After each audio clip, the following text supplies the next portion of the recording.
Are we live? It appears that yes, we're live. الفات ده مثلا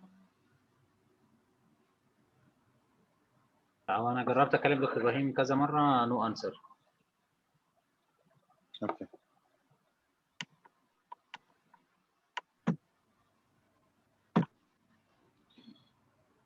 طيب, I guess we can just proceed. Professor, I can start. Okay, we can go. I can. أنا يعني أنا هعيد 3 وبعد كده we can start عشان خاطر نشتغل نعمل لايف على الفيسبوك بس. عبد الإله. Okay, 3 2 1. Welcome all. السلام عليكم ورحمة الله وبركاته عليكم كلكم وعيد سعيد. يشرفني إني أكون مع حضراتكم النهاردة في our first regional meeting of PACCA. First of all طبعا أنا بشكر الدينامو الميتنج كله بروفيسور محمود نصر، بروفيسور نهل عزام على المجهود العظيم اللي هم عاملينه في الاكتيفيتي ديت. انا مش هطول على حضراتكم. انا قبل ما ابدا حتى ما ينفعش ابدا من غير ما اشكر الاستاذ دكتور ابراهيم مصطفى. مجهوده كان معانا كفاوندر وسبورتنج طوال تقريبا نيرلي سنه كامله من الميتينجز وتقارب الافكار عشان نطلع النهارده بالمنظر اللي حضراتكم هتشوفوه، وقد ايه ان شاء الله الامباكت بتاعت البان ارب كرونز اند كولايتس اسوسيشن مستنيين منها كتير جدا في السنين الجايه. انا عارف ان السنه الاولانيه كلها مجهود في اللوجيستكس وازاي تبقى ستيبل الجمعيه وازاي تبقى قويه.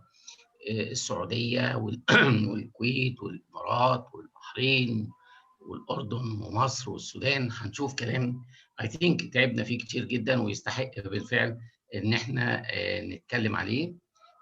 ان بريف انا هقول لحضراتكم الدنيا ماشيه ازاي.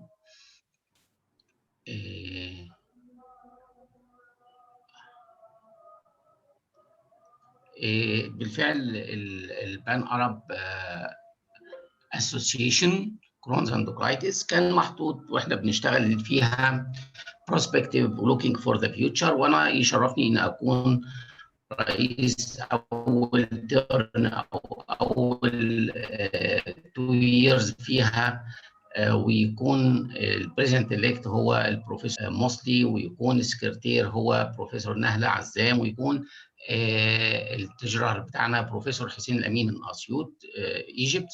الناس دي عملت مجهود غير عادي عشان اللي حضراتكم هتشوفوه. بالفعل احنا كانت في الاول الفكره نابعه من وجود رابطه عربيه للجهاز الهضمي، وكان لازم يكون الكرونز والألسر كولايتس او مجموعه الكولايتس في العالم كله احنا كمان نمثل بالك.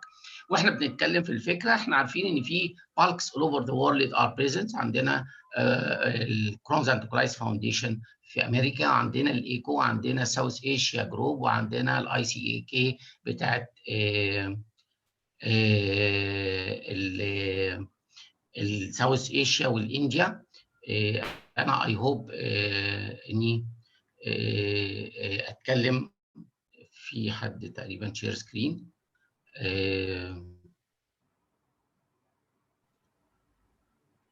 There is a problem. I'm sorry, can we go back to the presentation for Prof. Asset? I think there's Prof. Iftikhar's Yes. presentation is now shared. Yes, I want to go back. Can we kindly unshare that, please? Yes, thank you. So try again to share your screen. I will share it now.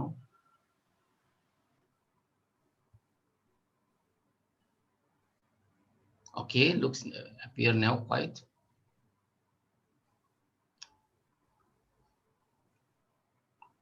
Okay. ده البورد بتاع البان ارب اكزيكتيف كوميتي، يشرفني انا كرئيس، وزي ما قلنا بروفيسور موسلي وبروفيسور نهله وبروفيسور حسين امين كونسلز من كل تقريبا البلدان العربيه، يمكن 2 أو 3 دخلوا في الكوميتي، وكان الفاوندر بروفيسور ابراهيم مصطفى من ناحيه الفكره والسبورت والمجهود الرهيب اللي عمله. واحنا بنعمل الفكره نفسها، حبينا ان احنا نجامب تو ذا انترناشونال بلاتفورم، وبقى معانا لوران بري من فرنسا، ومعانا بروفيسور اليساندرو ارموزي. انا اي ثينك ان لوران هو رئيس الايكو دلوقتي، واليساندرو فاز بالسكرتاريه من يومين، فاحنا معانا في الايكو الرئيس والسكرتير. وبدانا نحط الفيجن والميشن بتاعتنا، وتشو انيشلي زي ما قلنا في كانت 2020 دي كانت اور ستارتنج. The founding board include 15 founding members representing all active IBD members in the Arab world. الميشن والفيجن والميشنز بتاعتنا كانت مبنيه عن ان السوسايتي دي should promote and encourage education, research, cooperation in the field of the IBD in the Arab world.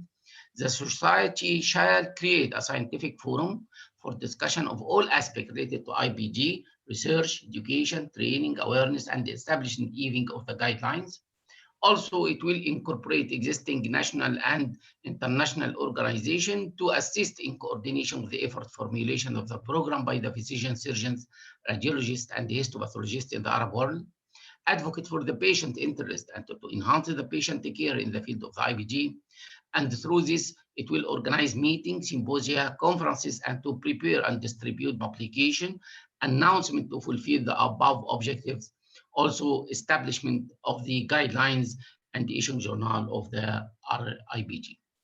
Our committee add on beyond the established country, including country Kuwait, Palestinian, Yemen, Amorico. I think now we have all of Arab countries represented. We have an administrative thinking about the PACCA office headquartered in Egypt, where there is association department and Congress registration department. PACCA official website, and it is prepared now to be delivered soon. And we have already the PACCA medical media initiatives by a Facebook page, and we are ready now to deliver the Twitter. Now we can pass through the most common media activity and beyond the established websites. Our committee, it's including education, training, research, surgery, pediatric nursing, patient advocacy, international cooperation, and young IBD specialists. And we know that we have a chair and co-chairs members, and they are representing all the country, represented by all the country through this committee. And soon we will deliver, even within days, the newsletter about the committee of the PACCA to all the members and even for the populations. Our scientific hub, including annual conference, which may be in August, 2 regional meetings. One of them is today by Saudi, but according to what happened in COVID zone, we carry on this regional meeting, and we have at December 2020 the delivery of the PACCA meeting conference at Egypt. Approved committee activity, young IBD specialist meeting, and even we will start patient nurse consortium PACCA meeting. I think I will talk simply soon about this. As regarding this research and studies, Pan-Arab will deliver epidemiology and demography data, and even IBD treatment reviews. International activity, we have now connected well with the ECHO, and even the committee in India through one of our famous doctors there, and we are ready to prepare with the South Asia even so. And become a global, a part of the global IBD family meeting. The membership was starting recruitment, all doctors around us up to the first year, we may catch about 500 doctors and even nurse with the training and certifications for them. We have a lot of sponsors for our this Pan-Arab Crohn's and Colitis Association, whether IBD related company, endoscopy company, and even we are looking for the fund for research training and fellowship doctor. That is the just simple view about what PACCA mean.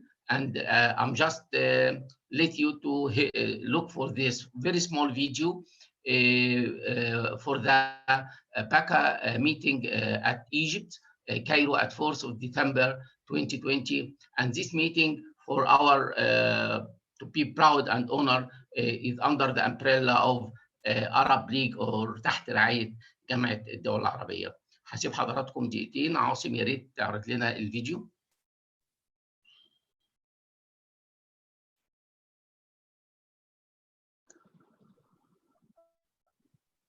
Please close your share screen, Dr. Isaac.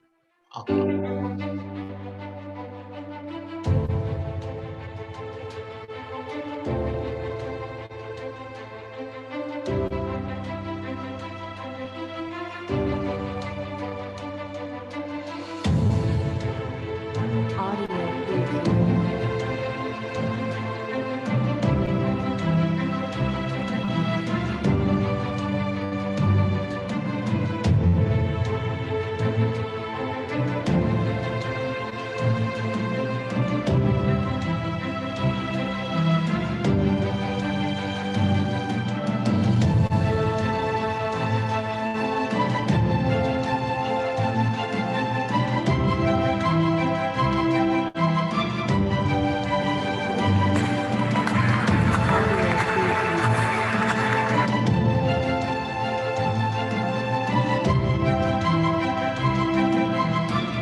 اخيرا زي ما حضراتكم شايفين احنا اتحرمنا منكم بسبب الكوفيد، بس I think النكست ميتنج حضراتكم لكم مدعوين. لو ان شاء الله في القاهره حضراتكم هتشرفونا ومش هيبقى ان شاء الله في اي اعتذارات.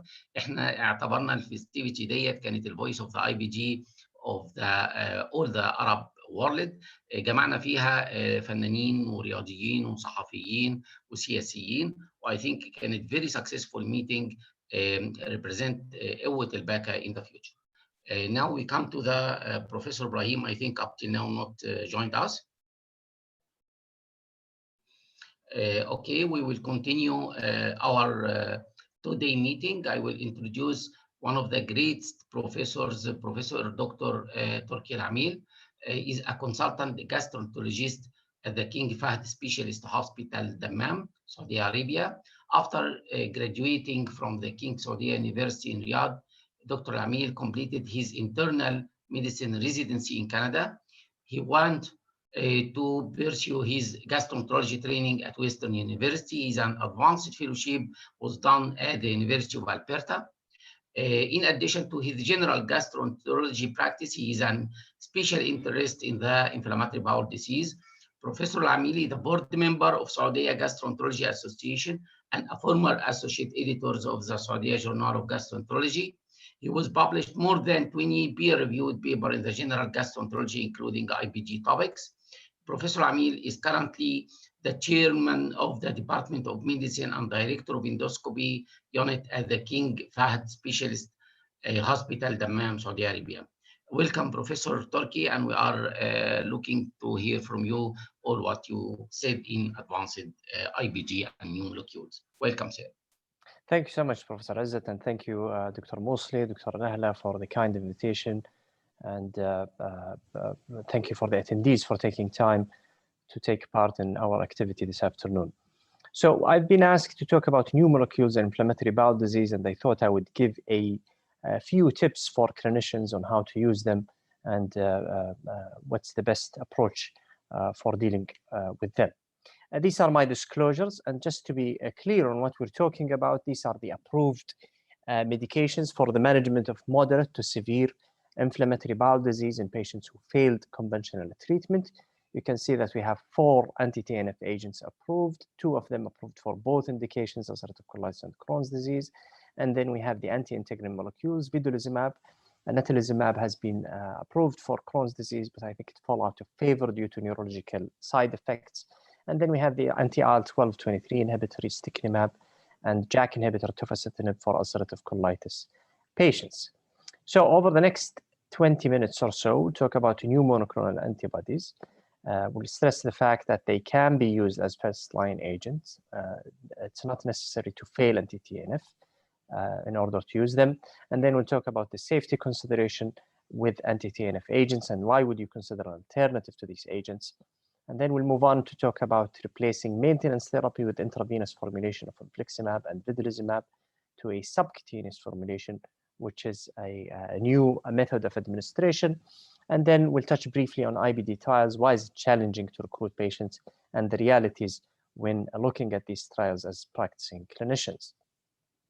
So these molecules can be used as first-line agents. In fact, the American College of Gastroenterology guidelines was clear in saying that ustekinumab can be given to patients with moderate to severe Crohn's disease who failed conventional therapy and or anti-TNF. So even patients without prior exposure to anti-TNF therapy can use ustekinumab if they fail conventional therapy. And this was a strong recommendation, high-level evidence.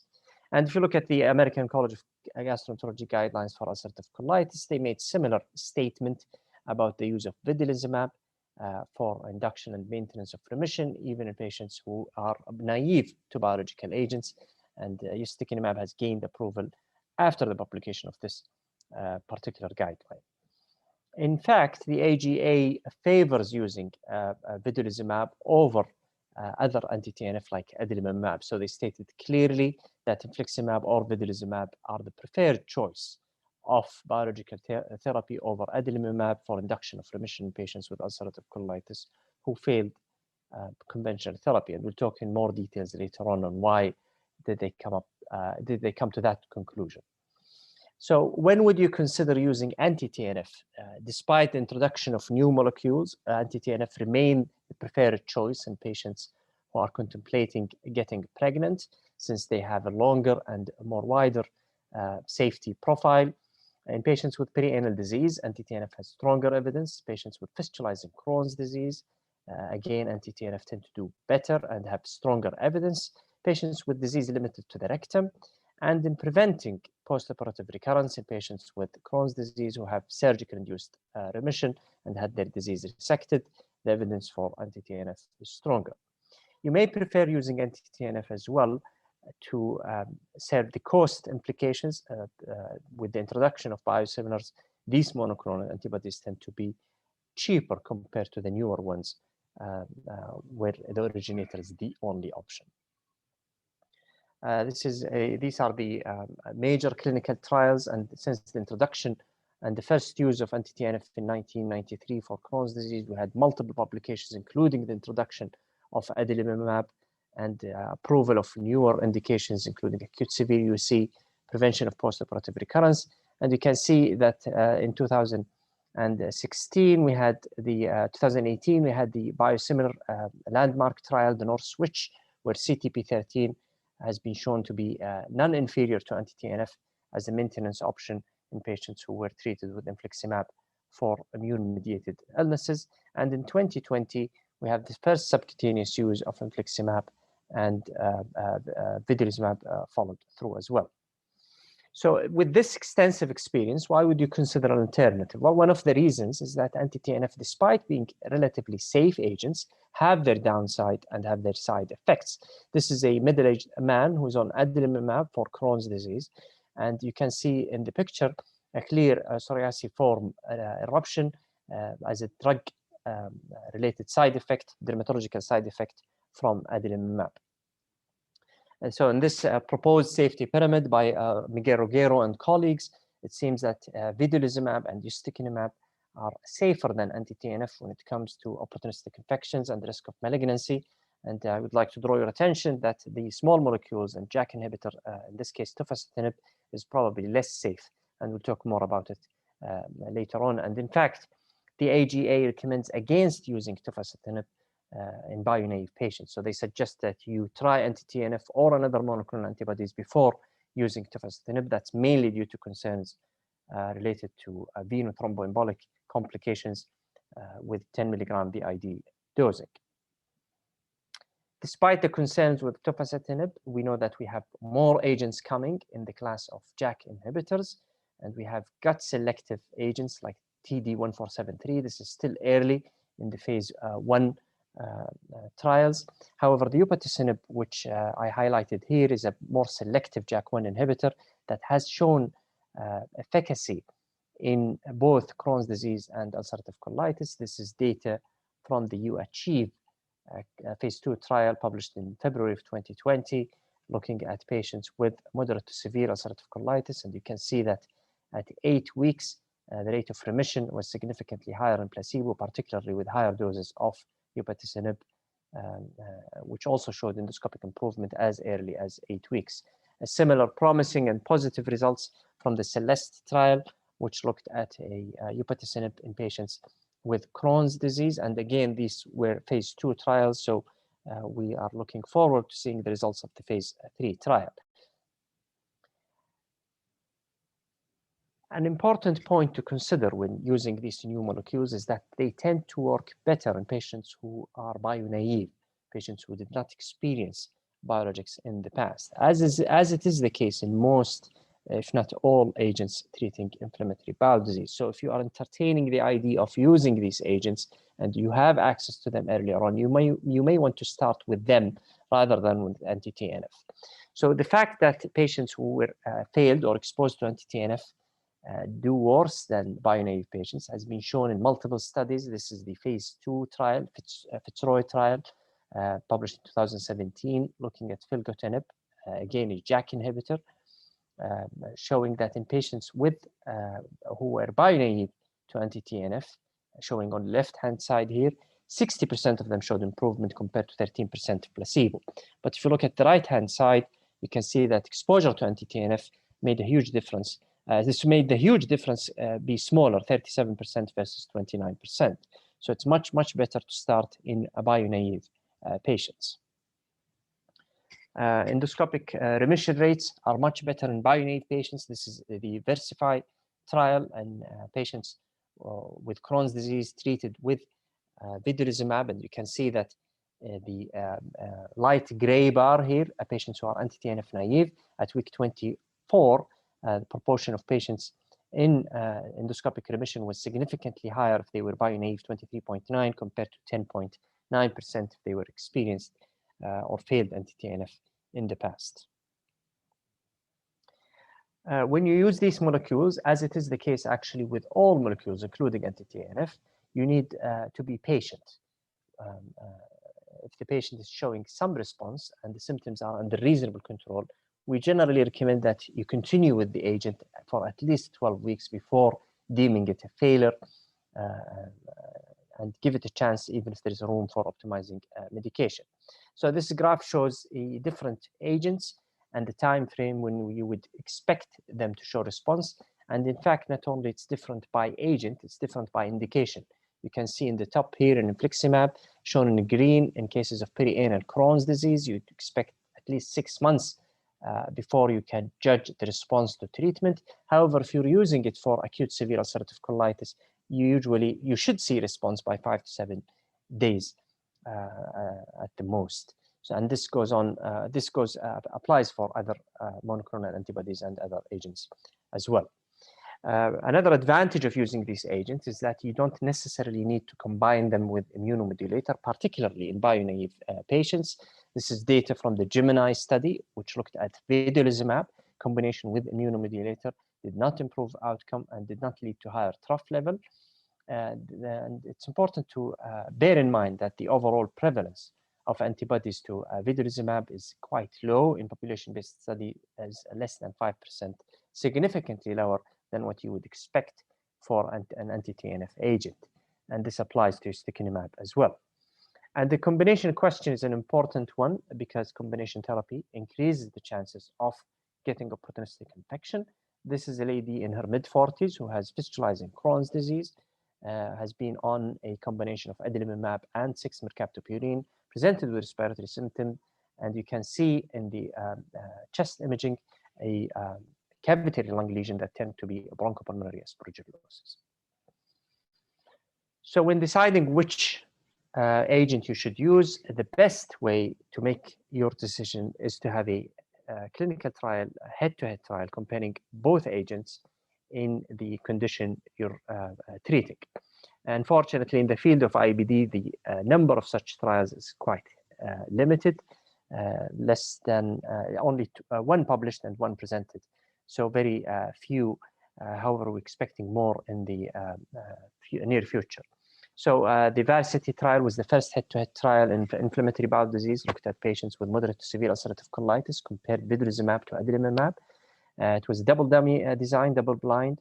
They capped the number of patients with previous failure of anti-TNF to be 25%, and the rest were bio-naive patients. The primary endpoint was clinical remission with a Mayo score of less than 2, with no subscore of more than 1 at week 52. You can see on the left-hand side, the overall performance of vedolizumab was significantly higher, 31.3 compared to 22.5 than adalimumab. And again, to the point I mentioned earlier, bio-naive patients, the difference was more impressive than those who failed anti-TNF in the past.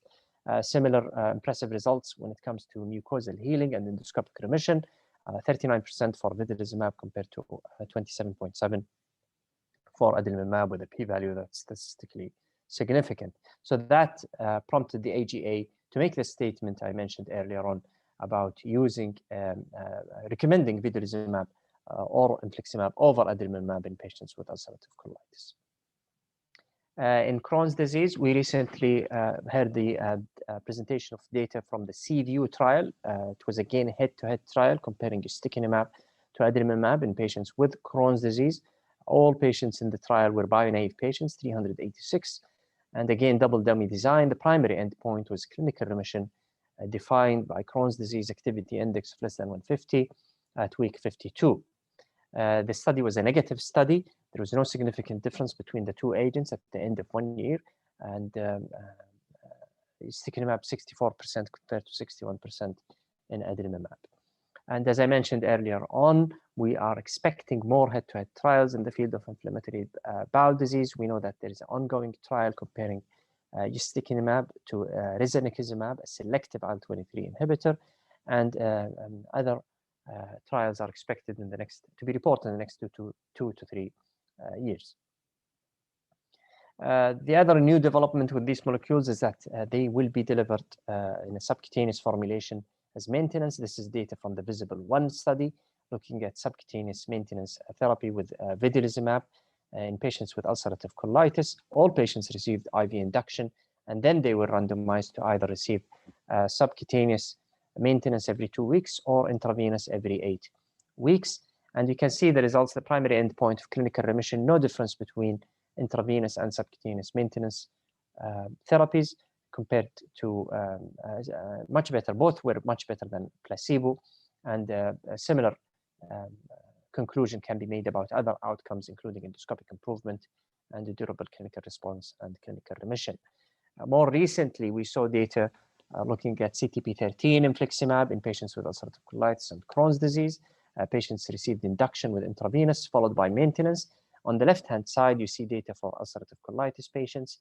No difference between the red bar showing subcutaneous maintenance with infliximab compared to the blue bar with intravenous maintenance of infliximab CTP13.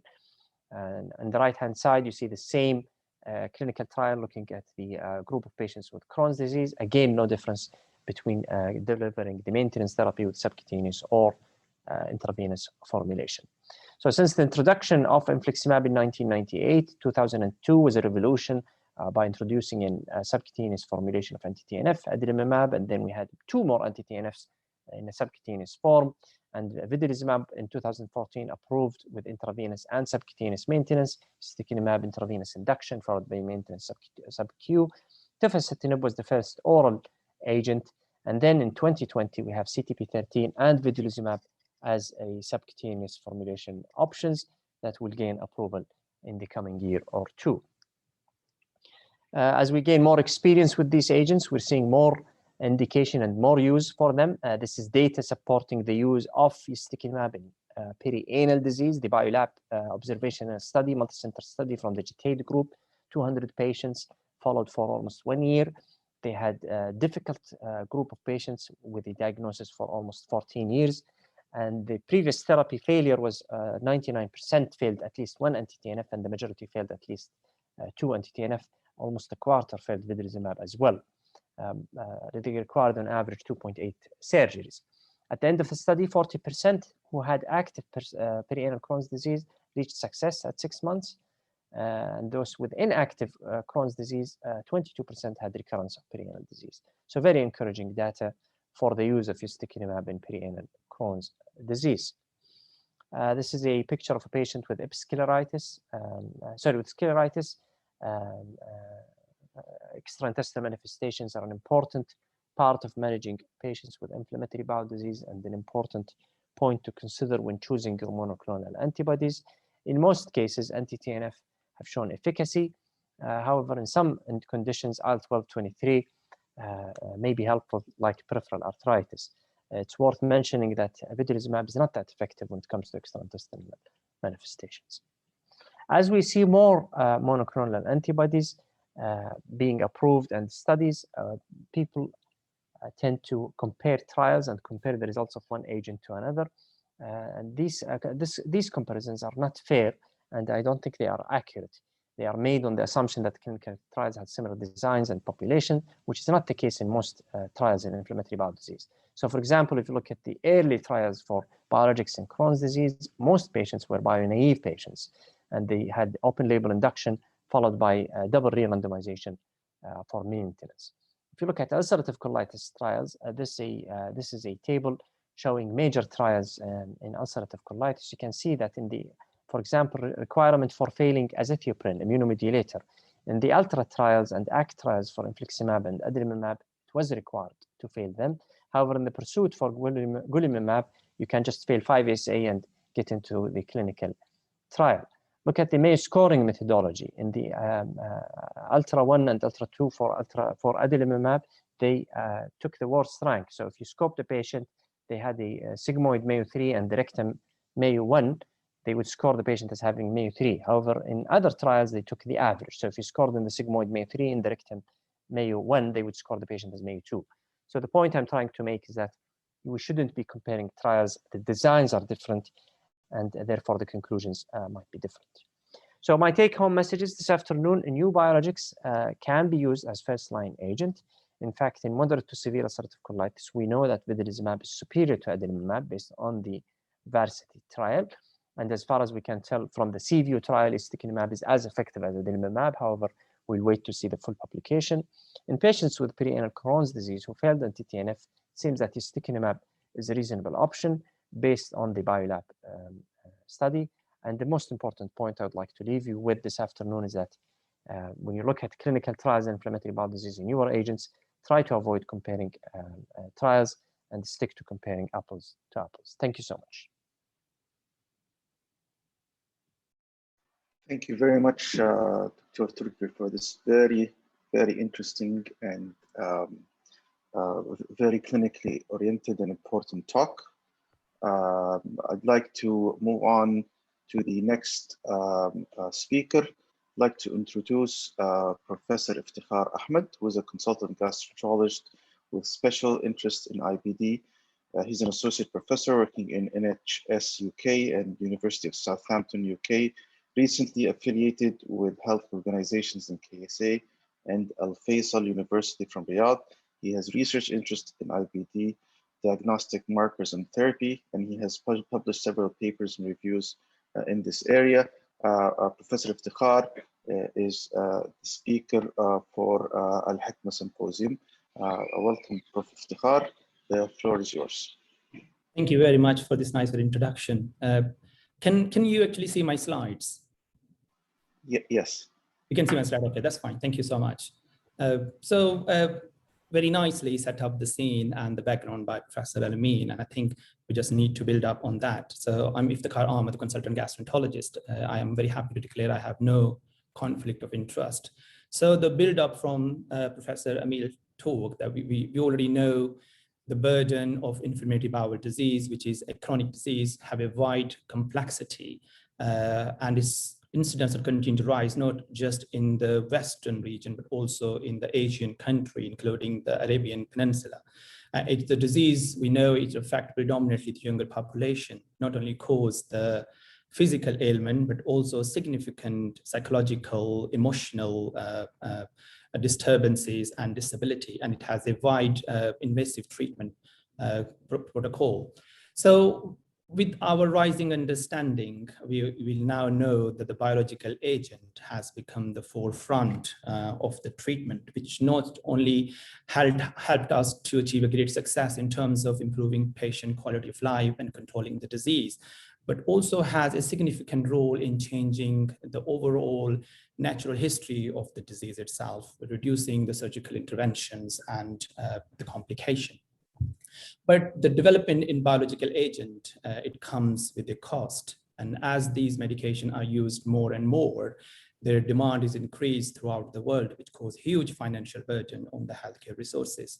And in fact, it restricts accessibility to patients in a number of, in particular, developing countries. For the sake of this talk, my talk will be restricted to anti-TNF medication and infliximab, for example. I will just confine my talk to that. So thanks to the expiry of the patency of the originator or reference into infliximab, which opened up a huge competitive market and led to the development of further infliximab. And because a particular biogenicity attached to these anti-TNF or biological medication, all further infliximab, which were developed, we refer them as a biosimilar. So with the introduction of these biosimilar infliximab in the clinical practice, the cost has reduced significantly with the potential to reinvest these financial saving into the healthcare resources, improving quality of life, and make these medicines available more and more to the patient in early in order to achieve the whole benefit of that. So when we have these medications introduced in our clinical practice and our experience grow, there are a number of questions which arise in the mind of a clinician in particular. What does these biosimilarity mean to the clinician, and how these biosimilar infliximab are different or similar to the reference infliximab? The second important question is that what is the efficacy of biosimilar infliximab compared to the originator?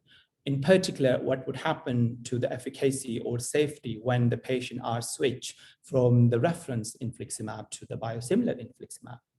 And then considering the biogenicity of these medications, should the clinician be concerned about the development of antibodies or anything? And what is the potential harm of switching from one in terms of side effect? What's about interchangeability, and what exactly are the cost savings? So I will just try to answer some of these questions through this talk. So what does biosimilarity mean? I believe there is another talk in this on the biosimilar, so I will just restrict the basic science to minimum. So biosimilar biological medicines are those who are developed to be similar to the existing medication. And according to the FDA definition, a biosimilar is a biological product that is highly similar to a reference product, for example, notwithstanding minor differences in clinically inactive component. And there is no clinically meaningful difference in terms of safety, purity, and potency. So we know these biosimilar medicines are developed, derived from the living organism in a very complex and sophisticated labs. And the biosimilar development has to be a fingerprint of the originator or reference. But there is a paradigm shift where in the development of original biological medication, the main focus was on phase 3 clinical studies in order to demonstrate their clinical efficacy. In terms of development of biosimilar medication, the more focus is to categorize the functional and physiochemical biosimilarity in this medication. So those medicine has to be the exact fingerprint of the original infliximab. So what would happen if we switch the patient or from the originator infliximab to this biosimilar, and what's the safety of that? When we compare two products, we have a 3 type of study, as we already know. One type of studies are superiority studies, and these are those studies which actually intend to demonstrate that the product or the medicine in experiment is superior to the reference medicine. Then we have a non-inferiority study, which means the proposed product is not clinically similar exactly, but it's not either inferior and can have a similar efficacy. And then we have equivalent study, which means the intended product or the product in experiment is neither inferior or neither superior, but in fact has the equal in the efficacies. We call it equivalent study. And I could say that majority of the data in terms of biosimilar is either equivalent studies or non-inferiority studies. So there are a few terms which we use in these medication. One is the switching. The switching mean then the patients are maintained on one medication and then to switch to a different product and to stay on that product throughout. Then there is interchangeability, which mean the patient can have the original medicine, then the biosimilar medication, and then again original medication and the biosimilar medication, which is interchangeability between the two medicine back and forth. Then there's the third term, which called substitution, which means that interchangeability happen at the level of the pharmacy without the knowledge of the physician. And we see this on our day-to-day practice for a number of medication. Just giving you a short example of PPI, for example, that a physician prescribed a particular PPI like omeprazole, but the pharmacy can issue any formulation of omeprazoles, which is made by different company back and forth, which is called substitution. So in order to refer to the biosimilar infliximab, I think we need a huge amount of data, which include not just the laboratory data and clinical data, but actually the real world data. And I just like to present some of the real world data in this context. So what we have in terms of biosimilar infliximabs comparing to the reference infliximab. This is a meta-analysis of 11 studies, which included about 830 patients, both with Crohn's disease and IBD. And this is actually a snapshot of the efficacy and safety of biosimilar infliximab in comparison to the reference infliximab, showing there's no difference in the efficacy and safety both in patient with Crohn's disease and ulcerative colitis in this one. This is one of our very original study, which we did at Southampton, and I'm one of the authors of this. What we did, it was a prospective single center observational study, which included about 143 patients. 80% of those were with Crohn's disease, having been treated successfully with infliximab reference Remicade previously. And then 99% of these patients were on the maintenance dose of 5 milligrams per kilogram. We have a very strong IBD service, including the dedicated biological nurses. What we did, that the patient who were already on the reference infliximab medicine were approached at the time of infusion and giving a detailed information about the biosimilar infliximab in terms of their safety, efficacies, and their monitoring process. Then on the second attendance, they were given this information again, and all their concern and the question were answered. And after providing this all information, these patients were then switched from the reference infliximab to the biosimilar infliximab CTP13. And when they were switched, there was a robust process of monitoring their clinical parameters as well as their biological parameters, and also the persistence of them to the medicines. So this slide just reveals the outcome of this. You can see on the right side where the clinical outcome of IBD control score was similar before switching and after switching to the biosimilar medication. Similarly, the IBD control VAS score was comparable between the two medications. Similarly, the serological mechanism, serological markers like albumin, CRP, platelets, but they all were more or less similar, and they didn't change after the patient was switched from the reference infliximab to biosimilar infliximab. The more important was the infliximab trough level, which were maintained in the both group before the switching and after the switching, and there was very minimal difference between the side effect. Important, the slide was on the other side where you can see the majority of the people or patients who were switched to biosimilar infliximab, they actually remain persistent to that, although the opportunity was given to them if they develop any side effect or any changes in the efficacy or clinical parameter, they could have switched back to the reference infliximab. So this slide tells our cost saving and our usage of infliximab vials. You can see when we're using the reference infliximab, our usage of the medication was within 350, but our cost spending was quite high. But when we switch from the reference infliximab to biosimilar infliximab, our usage of infliximab increased gradually, but at the same time, the cost expenditure on the biological medication reduced down throughout that. And these were the projected cost of the medication if we continue to use the originator or reference infliximab. But after switching to the biosimilar infliximab, the cost reduced down significantly. And these cost savings were then introduced back into the IBD service development. This is another study which came from and published just after that. It was also a prospective observational study which include patients with ulcerative colitis and Crohn's disease having severe to moderate to severe disease activity. And the endpoint was to look at the change in efficacy parameters and the clinical remission at 12 months. And you can see there was no difference between before and after switching to the clinical parameter, and also the CRP of both patients with Crohn's disease and ulcerative colitis in the both group. This is one of the landmark study which we have so far, which have a head-to-head comparison of biological the reference infliximab and the biosimilar infliximab. It included all 5 groups of the patient who have the indication to use infliximab, including rheumatoid arthritis, spondylitis, or psoriatic arthritis, and ulcerative colitis and Crohn's disease. This study have a 4-arm.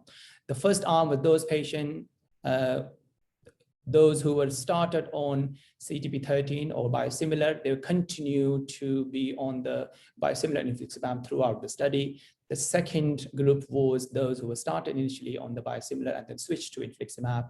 Third group was those who started on reference infliximab and continued throughout the study on the reference infliximab. And the fourth arm was initiated on the reference infliximab and then switched to the biosimilar infliximab.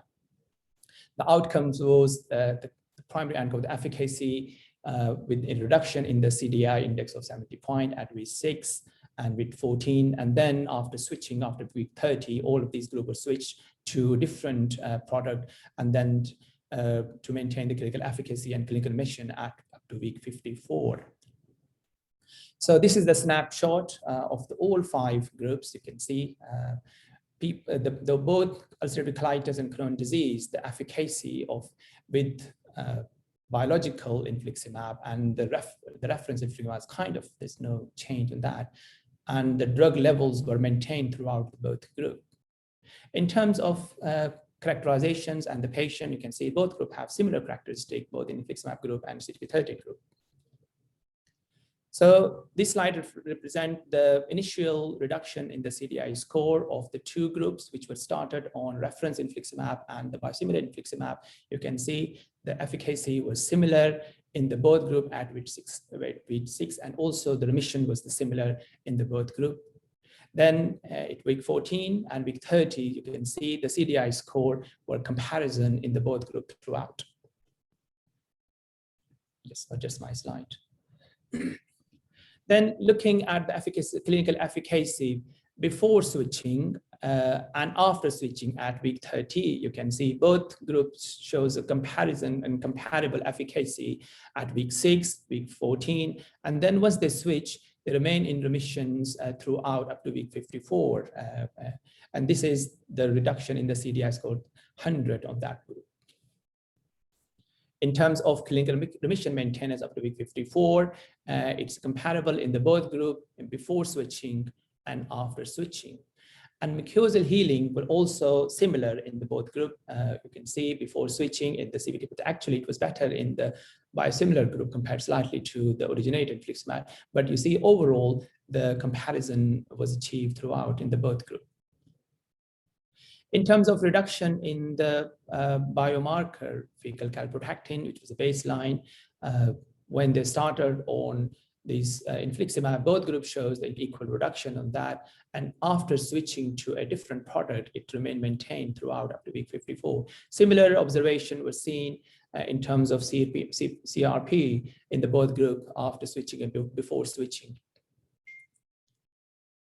So this is a short IBD questionnaire, which you also can see in the both group before switching and after switching. It was comparable in all the groups.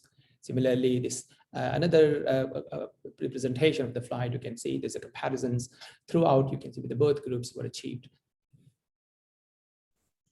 So the next question is, should I be concerned about the immunogenicity of the biosimilar medication, because these are biological medication? As we know, the immunogenicity mean the development of the antibodies, and this depends not on the product itself, but also on the disease type and the patient characteristics.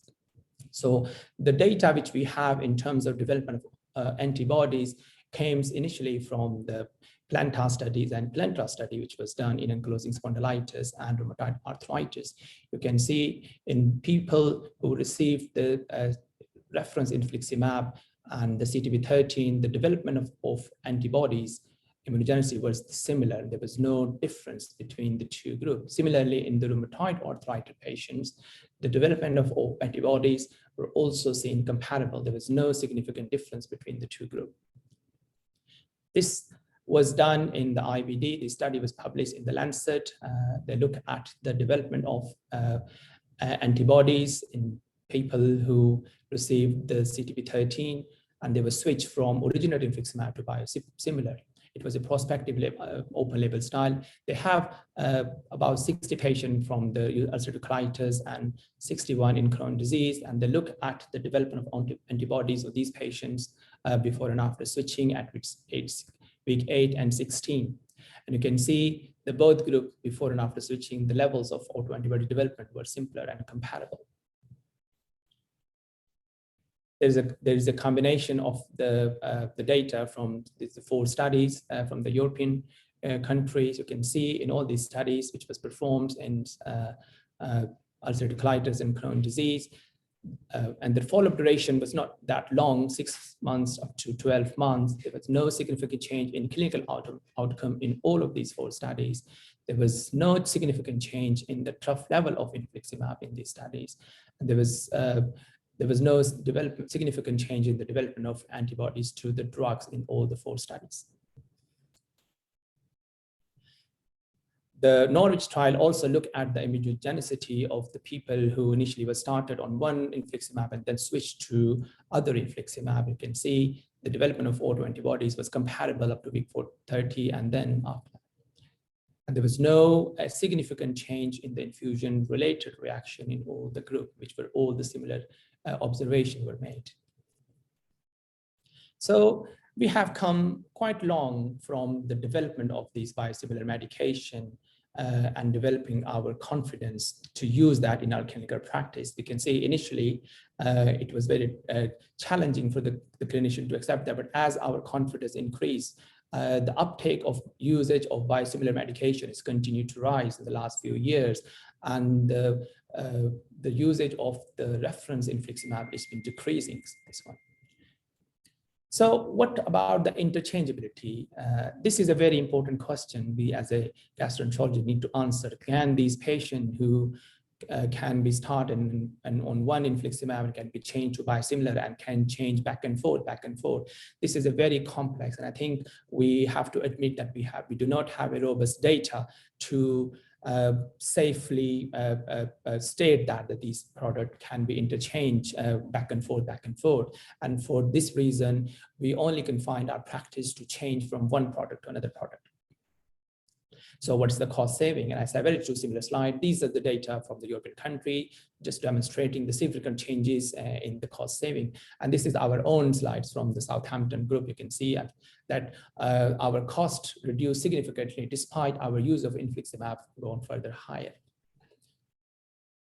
So what are the clinical scenario for the clinician to use these products? One, I can say, one is the new starter, those people who failed to respond to traditional non-biological medication. When it's come to the point to start on biological medication, the choice is clear. They can either be used on both medication, either reference infliximab or biological on the equal merit. And the second scenario is one population is stabilized and used, and they can safely be switched from reference infliximab to biosimilar infliximab without any change in the clinical efficacy or any side effect of that. One is come to those people who are already on a biological medication and they did not respond to we call them primary non-responder. I think the choice is to either to electively switch to another biosimilar or to another biological medication. And if there is a loss of response in these people who are already on the biological medication due to development of anti-drug antibodies level, then I think the class of the biological medication has to be changed. For example, the anti-TNF medication has to be changed to a different biological medication, such as vedolizumab or ustekinumab. So this is the data from the PACCA, which looked at the confidence of the gastroenterologists and compared them from 2013 to 2014. And you can see the confidence of the physician continued to rise from the last two groups to use this biosimilar medication more and more. So what's next? I have just two slides to say what we're expecting next. You can see we have the subcut infliximab on the horizon, and there's a European Commission recently grant marketing authorization for the use of subcut infliximab biosimilar for ankylosing spondylitis, ulcerative colitis, and inflammatory bowel disease. And in the UK, we already have prepared the guideline for using those biosimilar infliximab subcutaneously to be introduced into the practice. So I just finish here by summarizing my slide that I think we have learned that biosimilar medication with the clinical data are non-inferior to reference infliximab, and their equivalence in safety profile and equals in immunogenicity. And I think it is safe to say that these medications, so when switching from reference infliximab biosimilar, switching is safe, it results in significant cost saving, and is improved access to the biological therapy to a wide number of people. And immunogenicity to any infliximab product will require change of biological class. And the further direction is, as we're using this medication more and more, I think it becomes more important for us to develop local guidelines in conscious with the international forum, so that all countries and international forum have a similar guideline for these patients to be used on this product. And we should include the patient palette, IBD transition care into these parameters. And I thank you very much for your attention. Well, thank you very much, Dr. Iftikhar, for this great and elegant presentation. So we'll move on to the next presenter. Next presenter is our friend and colleague, Dr. Badr Al-Bawardi. He's a gastroenterologist, inflammatory bowel disease specialist, and an assistant professor at Yale University. Dr. Al-Bawardi completed his internal medicine gastroenterology residency and fellowship at the Mayo Clinic. His main interest is medical education. He is an active member of many societies, including the American College of Gastroenterology and the Crohn's and Colitis Foundation. And we'll be pleased to hear his talk about the emerging IBD model of care in the COVID era. So welcome, Dr. Bawardi. Thank you very much for that very kind introduction. I want to start by thanking the organizers for the invitation and for putting together such a great conference so far. So these are my disclosures. So as the objectives for the talk, I'm hoping to outline the evolving role of telemedicine in IBD, define the risk of acquiring COVID-19 in IBD, identify the risk factors for poor COVID-19 outcomes in IBD, and then summarize the management of the IBD patients with either SARS-CoV-2 infection or COVID-19, and then hopefully end with a discussion on COVID-19 vaccination in IBD. So just as a background, it's really hard to believe that, the first case of COVID-19 was reported to the WHO in December of 2019. We've come a long way since then with the advent of vaccinations, including Sputnik in August, and then eventually the Pfizer vaccine in December. But unfortunately, the pandemic is still with us. And this is data just from the past 24 hours that shows that there's been now over 189 million cases of COVID-19 reported throughout the world, over 4 million deaths, but on a positive note, over 3 billion vaccine doses administered. So let's talk about the evolving model of care, which I think was one of the main topics that we wanted to hit in this talk. So prior to the pandemic, we were just going on with our traditional face-to-face visits. And as soon as the pandemic hit, we were mandated with lockdowns, social distancing, and our healthcare team was deployed to care for COVID-19 patients. So immediately we had to transition our care to telemedicine, and we kept our urgent face-to-face clinic open. So telemedicine is really not a new concept to inflammatory bowel disease, and it's been investigated heavily prior to the COVID-19 pandemic. We know that there's good data to support that telemedicine is, number one, cost-effective in delivering high-quality care. It's associated with high patient satisfaction scores. There's also been data to show that telemedicine is associated with improved medication adherence, decreased disease relapse, and decreased hospitalization rates. So really positive data on the use of telemedicine in IBD. But there hasn't been such an uptake prior to the COVID-19 pandemic due to many challenges. One, there's stringent technology requirements. A lot of these telemedicine or telehealth studies required hardware in addition to software. There was always a requirement of a face-to-face visit prior to the telemedicine visit. There was also lots of restrictions on teleconsultation across different areas or regional lines. The model of reimbursement was still uncertain. And then the patient and provider expectations was still to continue on with the traditional physical or face-to-face visit. So what about telemedicine after the COVID-19 pandemic? Well, there was a significant uptake in terms of inflammatory bowel disease care. This is a large international survey study that was performed by Dr. Lees and colleagues that included 56 different countries, including the Middle East. So here you show is a graphic of the model of care prior to the COVID-19 pandemic. And in green, what you're seeing is the traditional face-to-face visits. And then in blue is the telephone visit. And then the red is the video visit. And as you can see, the majority of IBD care was delivered via face-to-face visits. During the COVID-19 pandemic, and this is early in the pandemic, there was a lot more uptake of telephone visits and video visits and just a few percentage of face-to-face visits. So what about the breakdown of the type of care that was delivered, mainly in the midst of the COVID-19 pandemic? You will notice some similarities and also differences of practice across the world. If we focus our attention on Europe and the Middle East, there was definitely higher uptake of telephone visits. And in the Middle East specifically, there was actually higher uptake of video visits compared to Europe. When we move our attention to North America, there was definitely more uptake of video visits, especially in the US. So what about the patient's experience or the patient's side of telemedicine? How do patients feel about telemedicine? And I'm going to share with you data pretty much from all over the world regarding telemedicine's experience from the patient's aspect. So the first is a small survey from Europe. And this survey aimed to really ask about the trust in telemedicine. So the majority of patients, about 95%, had great trust in telemedicine, had trust in the care organization, but unfortunately there was a lot of distrust or mistrust in the technology being used. This is a survey study that was done in Canada. It was recently published, and it showed that up to 78% of patients would like to continue telehealth as their primary appointment method. And compared to the pre-pandemic face-to-face visits, they noted that patients had similar levels of satisfaction, quality of care, and quality of communications. So the patient's aspect of this is so far is approval and satisfaction. Subsequently, I'm going to share with you some studies done in the US. This is a survey study of 511 patients. They compared in-person visits to telehealth visits. One of the biggest limitations of the study is a very low response rate of 30%. But what they were trying to find is, do patients feel that their healthcare provider listened carefully, had the medical history knowledge, and provider rating?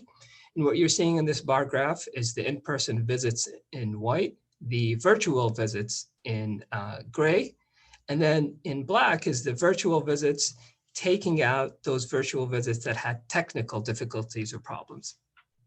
So if you just focus your attention in comparing in-person to virtual visits, you will note that in-person visits were significantly higher in terms of satisfaction scores when we look at listening carefully and medical knowledge.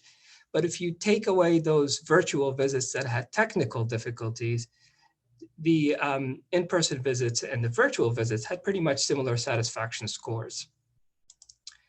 And then finally, in terms of looking at the patient's aspect when it comes to telehealth, this is a large retrospective study from Vanderbilt in the US that looked at both video and telephone visits from March to July 2020. This included up to 2,500 visits. And what they were planning to see with the study is, what are the predictors of video visits basically failing? And one of the main predictors of video visits failing is advanced age. And this is nicely shown here, that as patients advance in age, they're less likely to have a successful video visit. So what are some advantages of telemedicine? Well, number one, we've been able to guarantee more access. We've been able to decrease backlogs. There's definitely financial savings for the patient, especially if they have to drive long distances or parking finances. It was also with telemedicine, we've been able to triage patients better and faster, and we've been able to promote more proactive monitoring. We're still having many challenges with telemedicine. This includes legal challenges such as licensing in different states or across state lines. Financial reimbursement is still uncertain in terms of telephone visits. Patients might still have some privacy concerns, and we obviously lose the hands-on physical examination part of a visit. And I've shared with you some challenges, including, older age, but also hearing and vision impaired challenges. Interpreter services challenges are hard to overcome with telemedicine. Finally, the barrier to providing preventative healthcare services, especially when you are able to administer vaccines on site. So what are some best practices of telemedicine? I break this down into pre-visit, during visit, and post-visit. So in selecting telemedicine platform, we want to choose something that's secure, private, definitely compliant with local regulation, but most importantly, we really want to pick something that's user-friendly. And then we have to select the right patient for telemedicine. Are new patients the right patients for telemedicine, or is it mainly for returns? Should this be done for acute visits versus scheduled visits? In our practice, we're mainly limiting telemedicine to return visits and scheduled visits. Environment and location for both the patient and the provider are important for successful telemedicine. So you definitely want to pick a quiet, private place with adequate lighting and audio, and definitely professional setting. What we do during the visit or at the start of the visit is obtain verbal consent from the patient. We actually have a medical assistant initiate the visit that go over the medical reconciliation or the medications. You can even incorporate electronic questionnaires to track the patient's health-related quality of life or symptoms. The physician will conduct the visit. Then the post-visit, the telemedicine still goes on, where we provide an electronic copy and the visit instructions. There's real-time scheduling of the follow-up, and the patient feedback we get for quality improvement. And then finally, trending outcomes will be very helpful. So my impression of telemedicine, it's definitely here to stay in the care of inflammatory bowel disease patients. It's a matter of what percentage of your practice is going to be telemedicine.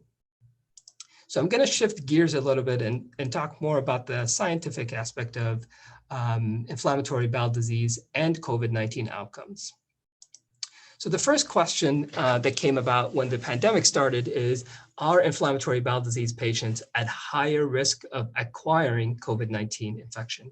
And I'm going to show you data basically in chronological order of data that was first published early on in the pandemic, and then those that are published later.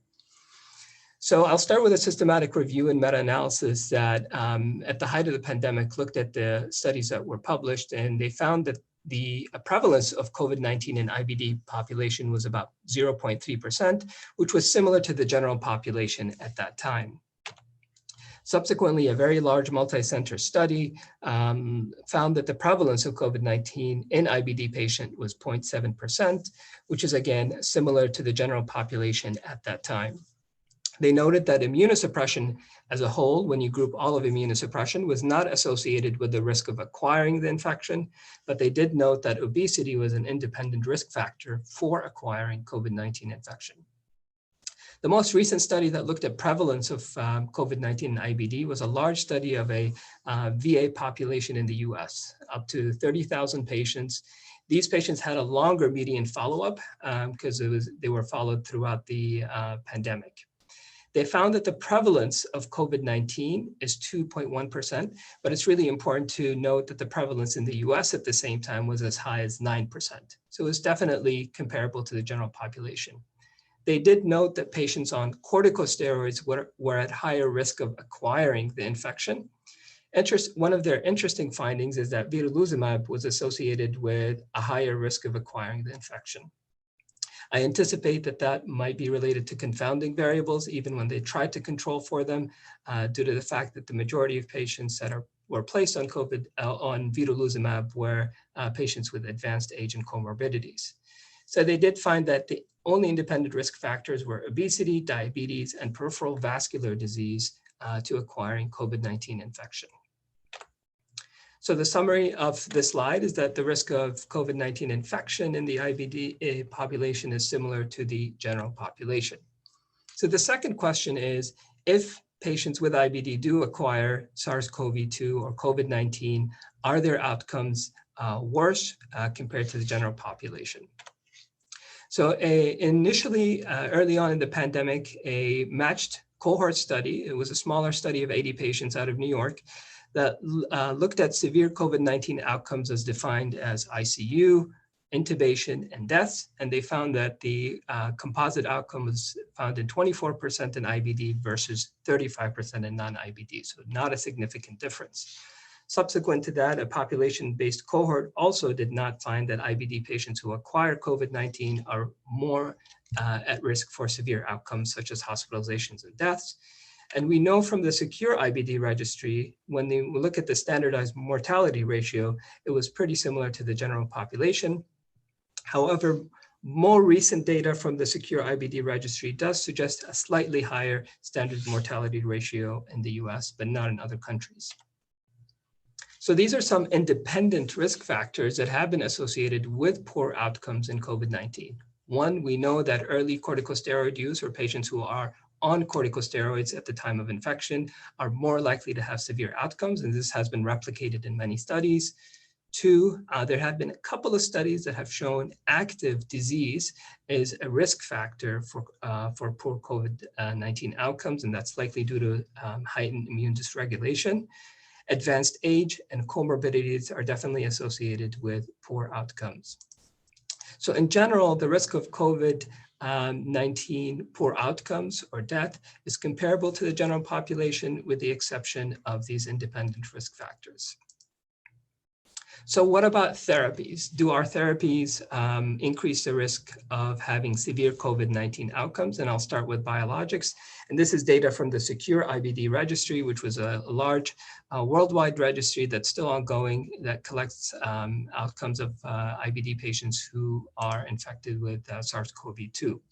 And I'm going to give you a summary slide of their outcomes and highlight when they looked at biologics and specifically anti-TNFs. We're looking at composite outcome of ICU needing intubation or ventilation or death. This was not higher in patients on anti-TNF versus patients who are not anti-TNF. And when we break down some of these outcomes such as hospitalization or death odds, again, we actually see that maybe anti-TNFs are associated with more favorable outcomes. What about tofacitinib? I know this was one of the questions posted in the chat. Also from the Secure IBD registry, they looked at the outcomes of IBD patients on tofacitinib who did acquire COVID-19. This was a smaller study, only 29 patients here were reported to have COVID-19 and diagnosed with COVID-19 as outpatients. And what we're looking at here is hospitalizations, ICU admission, mechanical ventilation, death, or a composite severe COVID-19 outcomes. And as you can see, compared to patients who are not on tofacitinib, tofacitinib did not seem to increase the risk of these severe outcomes. So in summary, biologics and tofacitinib are not associated with poor COVID-19 outcomes. What about thiopurines? Again, more data from the Secure IBD registry.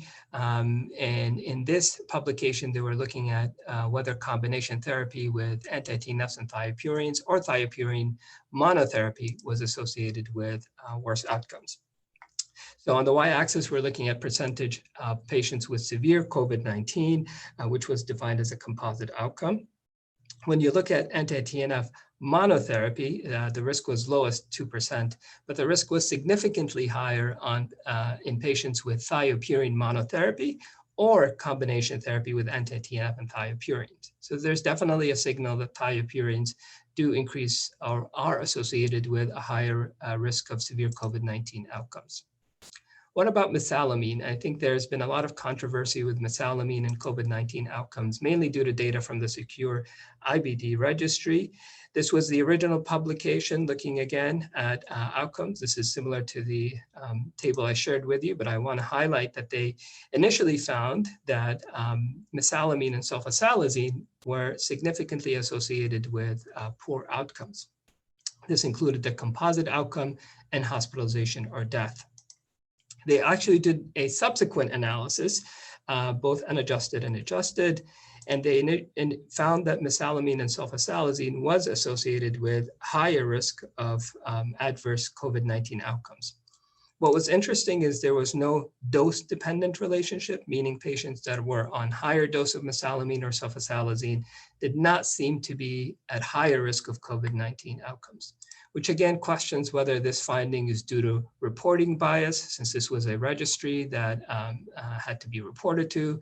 Is it selection biased? This finding has not been replicated in large population-based studies. There's definitely underlying confounders such as smoking or disease activity that has not been investigated. Now, if you attended ECHO last week, an updated analysis of the Secure IBD registry did confirm our suspicion, and it did show that mesalamine is not associated with higher risk of severe COVID-19 outcomes in IBD. So what about management of an IBD patient during COVID-19? So this is a summary slide from the IO-IBD. And on this side of the graph, we're looking at patients who have no symptoms and no testing. So definitely no changes to therapy need to be made, with the exception of what we typically try to do, which is dose reduce or discontinue corticosteroids as much as we can. Now, if a patient tests positive for SARS-CoV-2 but has no symptoms, then we typically want to withhold therapy for a minimum of 10 days and then resume therapy if no symptoms. Now, what about patients who test positive and also have symptoms? We are going to start typically with withholding the IBD therapy. And the question is when to restart therapy. Obviously, this has to be individualized based on the therapy and the severity of COVID-19. But in general, we'd like to wait at least 10 days since the symptoms first started, at least 3 days without fever, and definitely have some improvement in symptoms prior to restarting. We typically are not taking on the test-based strategy, and that's really an important point because patients on immunosuppression might have continued prolonged shedding and might have positive testing for longer than patients not on immunosuppression. So for the last part of the presentation, I'd like to update you with the latest on SARS-CoV-2 vaccines and inflammatory bowel disease. So we know from previous data that our IBD therapy does have an effect of a vaccine response. And if we look at anti-TNF with and without thiopurines, there has been some conflicting data on influenza, but we know that patients on anti-TNFs benefit from high-dose influenza vaccination. We know that anti-TNFs are associated with lower response to the hepatitis B, hepatitis A, and the pneumococcal vaccine. Vedolizumab is associated with lower response to the oral cholera vaccine. If we look at the other side of the spectrum, these are some of the agents and vaccines that were tested and were noted to have an intact response. Thiopurines with influenza, pneumococcus, tetanus, and Haemophilus. There are some studies to suggest that the vaccine response is intact. And multiple studies with vedolizumab looking at influenza, pneumococcal, and hepatitis B, and ustekinumab with influenza, noting that the vaccine response is intact and not reduced. Now, the way I look at studies looking at SARS-CoV-2 vaccination efficacy in IBD is I split them in my mind as either studies that look into serologic or immune response, and then which to me is a surrogate outcome versus studies that look at infection rates.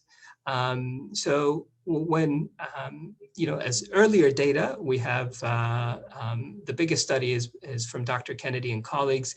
It's the Clarity study out of the UK. And in this study, they investigated IBD patients who received either 1 or 2 doses of the Pfizer vaccine or the AstraZeneca vaccine. So we had patients that were receiving infliximab and patients that were receiving vedolizumab. And I want to highlight that after 1 dose of vaccine, the SARS-CoV-2 antibody concentrations were lower in the infliximab group versus the vedolizumab group. But I do want to emphasize that this is after 1 dose of the vaccine.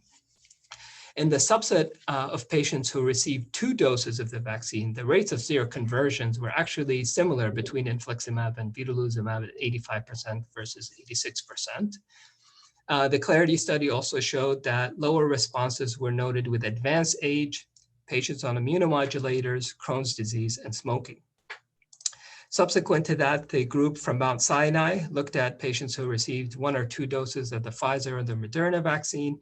This was a smaller study of 48 patients, but again, it's similar message here that after patients receive 2 doses of the vaccine, the seroconversion is 100% versus only around 46% if they received 1 dose.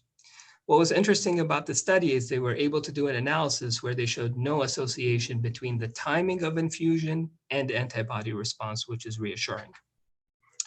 The last study that I'll share with you that looked at serologic and immune response is one that's actually currently in preprint by Deepak and colleagues. This was a study of 133 patients, but I'd like to emphasize that some of these patients did not have IBD, but they had other autoimmune conditions such as rheumatoid arthritis and psoriasis. There were 22 patients with Crohn's disease and 18 patients with ulcerative colitis. What's neat about the study is that it only looked at patients who received 2 doses of the mRNA vaccines, either Pfizer or the Moderna vaccine. And this is the breakdown of the anti-TNFs, vedolizumab, IL-12 and 23 inhibitors, and the JAK inhibitors.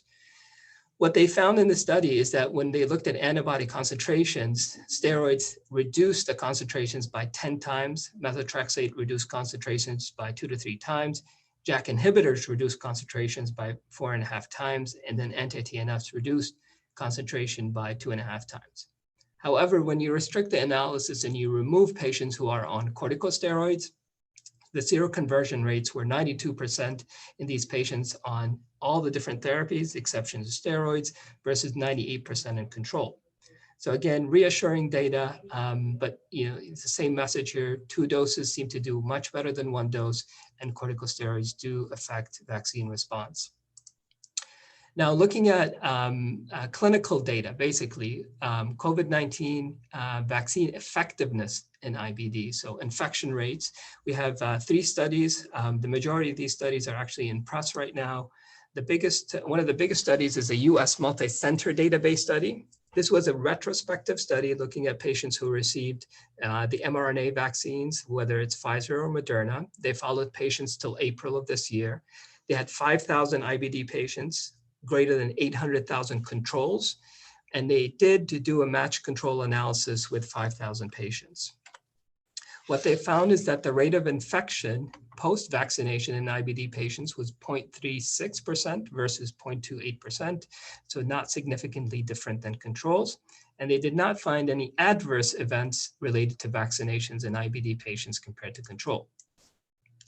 A large US VA or Veterans Affairs study was also retrospective, looking at the 2 mRNA vaccines, followed patients up to April of this year, and they had 14,000 patients with IBD, but not all of the patients received vaccines. About half of them received at least 1 dose, and the other did not receive any vaccines. So they were able to compare IBD patients who received the vaccines and IBD patients who did not receive the vaccine. And this is really a striking figure here. What you're looking at is the proportion of patients without infection. So this is a survival analysis almost. And in green is fully vaccinated patients. In blue is partially vaccinated IBD patients. And in black is unvaccinated patients. And it just tells the same story we heard with the serologic response, that partially vaccinated patients or unvaccinated patients carry the similar risk of infection compared to fully vaccinated patients. So the rates of infection in general were 0.11% for fully vaccinated versus 1.34% for patients who are unvaccinated. So the effectiveness here is greater than 80%. One of the major studies also that looked at COVID-19 vaccine effectiveness is this retrospective study that looked at 2 doses of the Pfizer vaccine and followed patients up to April of this year also. This was 12,000 IBD patients compared to 36,000 matched controls. And what you're seeing here is the IBD patients in blue and the matched patients in the purple color. And here we're looking at the cumulative infection rate with time. And we note that the rate of infection was 0.14 in IBD versus 0.10 in controls. What they found in this study is that Crohn's disease compared to ulcerative colitis had a higher risk of infection, but not compared to controls, and that immunosuppression was not associated with higher risk of infection post-vaccination, and they did not have any sub-analysis of the type of immunosuppression, but they grouped the immunosuppression in the study. So again, all reassuring data that IBD patients who receive 2 doses of the vaccines are definitely a much lower risk for infection. So in summary, for the SARS-CoV-2 vaccine recommendations, the vaccines are safe and effective in patients with IBD. They might be decreased with, in terms of efficacy with high doses of systemic steroids. So we typically try to taper the steroids to a lower dose. And the best time for patients to receive the vaccine is as soon as possible or offered. We're going to learn more about how our treatments affect IBD patients' response to COVID-19 vaccine with the Prevent COVID and other studies that are currently ongoing. So in summary, telemedicine will continue to be a part of IBD care going forward. The risk of COVID-19 infection in IBD is similar to the general population. We know that advanced age, comorbidities, thiopurines, and corticosteroids are associated with poor COVID-19 outcomes. Our current SARS-CoV-2 vaccines are safe to administer to patients in IBD and should be encouraged as soon as available. And we'll have ongoing trials that would investigate the effect of immunosuppression on vaccine response. So I'd like to thank you for your attention.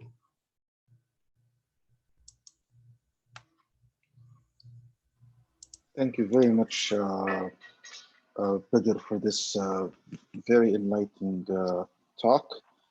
I think we can call all the speakers so far to be part of the discussion we're going to have right now. Excellent. All speaker, actually wonderful talk. Thank you, Dr. Badr. I think you highlighted very important future for our care of the patient, especially with the COVID era. We had, I think, mostly we have two question and Q&A section. One of them about TOFA and the risk of COVID. TOFA in a patient with COVID, I think that will covered by Dr. Badr. And the other thing about the panel's experience with biosimilar. For me, we don't have biosimilar yet. We are still having the originator. So the other panels about biosimilar experience. Yeah, if I may, Dr. Nahla, I had patients started with the originator at our center and then went to another secondary hospital to get the maintenance doses of their infliximab, CTP13. I don't think we had any problems with it. I think our experience is quite good with it. At one point, there was a challenge in supply from Janssen with the originator, and our pharmacy filled the gap with CTP13. And again, I don't think we had any problems with it. I wouldn't recommend interchangeability, as Dr. Iftikhar alluded to earlier on. However, patients starting on the originator, switching to the biosimilar, or starting on the biosimilar, switching to the originator, I don't think it should be a problem. We have plenty of data reviewed nicely by Dr. Iftikhar, and I think at this point in time, it shouldn't be a problem at all. I think we have some experience here in Egypt about at the biosimilars. We have one, and the next in his way to be present in Egypt. We have some experience about it, but I have some comments about the interchangeability. You know, all of us that interchangeability depend on what's called multiple switches. And I think a little of the biosimilar showing evidence for multiple switch. Second is the how to prescribe it, that is a switch. We have to respect the medical switch, and we have to respect the consented switch, not allow so simple switch. I think through the talks from Professor Iftikhar, there is no difference regarding the immunogenicity. And when we try to shift inside the biologics product, original one to biosimilar, we failed due to immunogenicity. I think we have some comment here. Lastly, I have to know what about the guidelines of biosimilar. Now we will pass to parallelism between the original one and the biosimilar. We have something a problem in that pathway. Thank you, Professor. And I think personally that the literature has evolved and changed over the past 2 or 3 years. If you would have this same discussion 3 years ago, I'm sure that we'd have a different response or reaction to biosimilars. But now I think there's enough evidence out there to say that there's no issues whatsoever with the use of biosimilars, and switching between originator and biosimilar is not associated with any problems. But I think it's very important to always have very clear documentation of which agent is being used to avoid the exchangeability at the pharmacy level, because I think that's the main issue, that despite having universal consensus about the use of biosimilar, that seems to be the only point that everybody agrees on as a point against, and usually it's not acceptable to have that degree of interchangeability done at the pharmacy level. Now, I just wanted to, please, Prof. Iftikhar. Sorry, I just wanted to make one point. I think we are comfortable with switching with the immunogenicity pattern. But when it's come to the interchangeability, like switching back and forth, I think that would become a real question about immunogenicity. And we really wanted to see whether these patients, when they switch from back and forth throughout their treatment duration, that what would happen to their side effect, what would happen to their immunogenicity, and what would happen to the development of antibodies. So at this stage, I think we are comfortable with the switching part, but we still need a bit more confidence, a bit more data to go for the interchangeability, which still remain. I don't do interchangeability practice as yet. We only do the switching practice. I think there is only one medication showing the late results about this interchangeability, yes?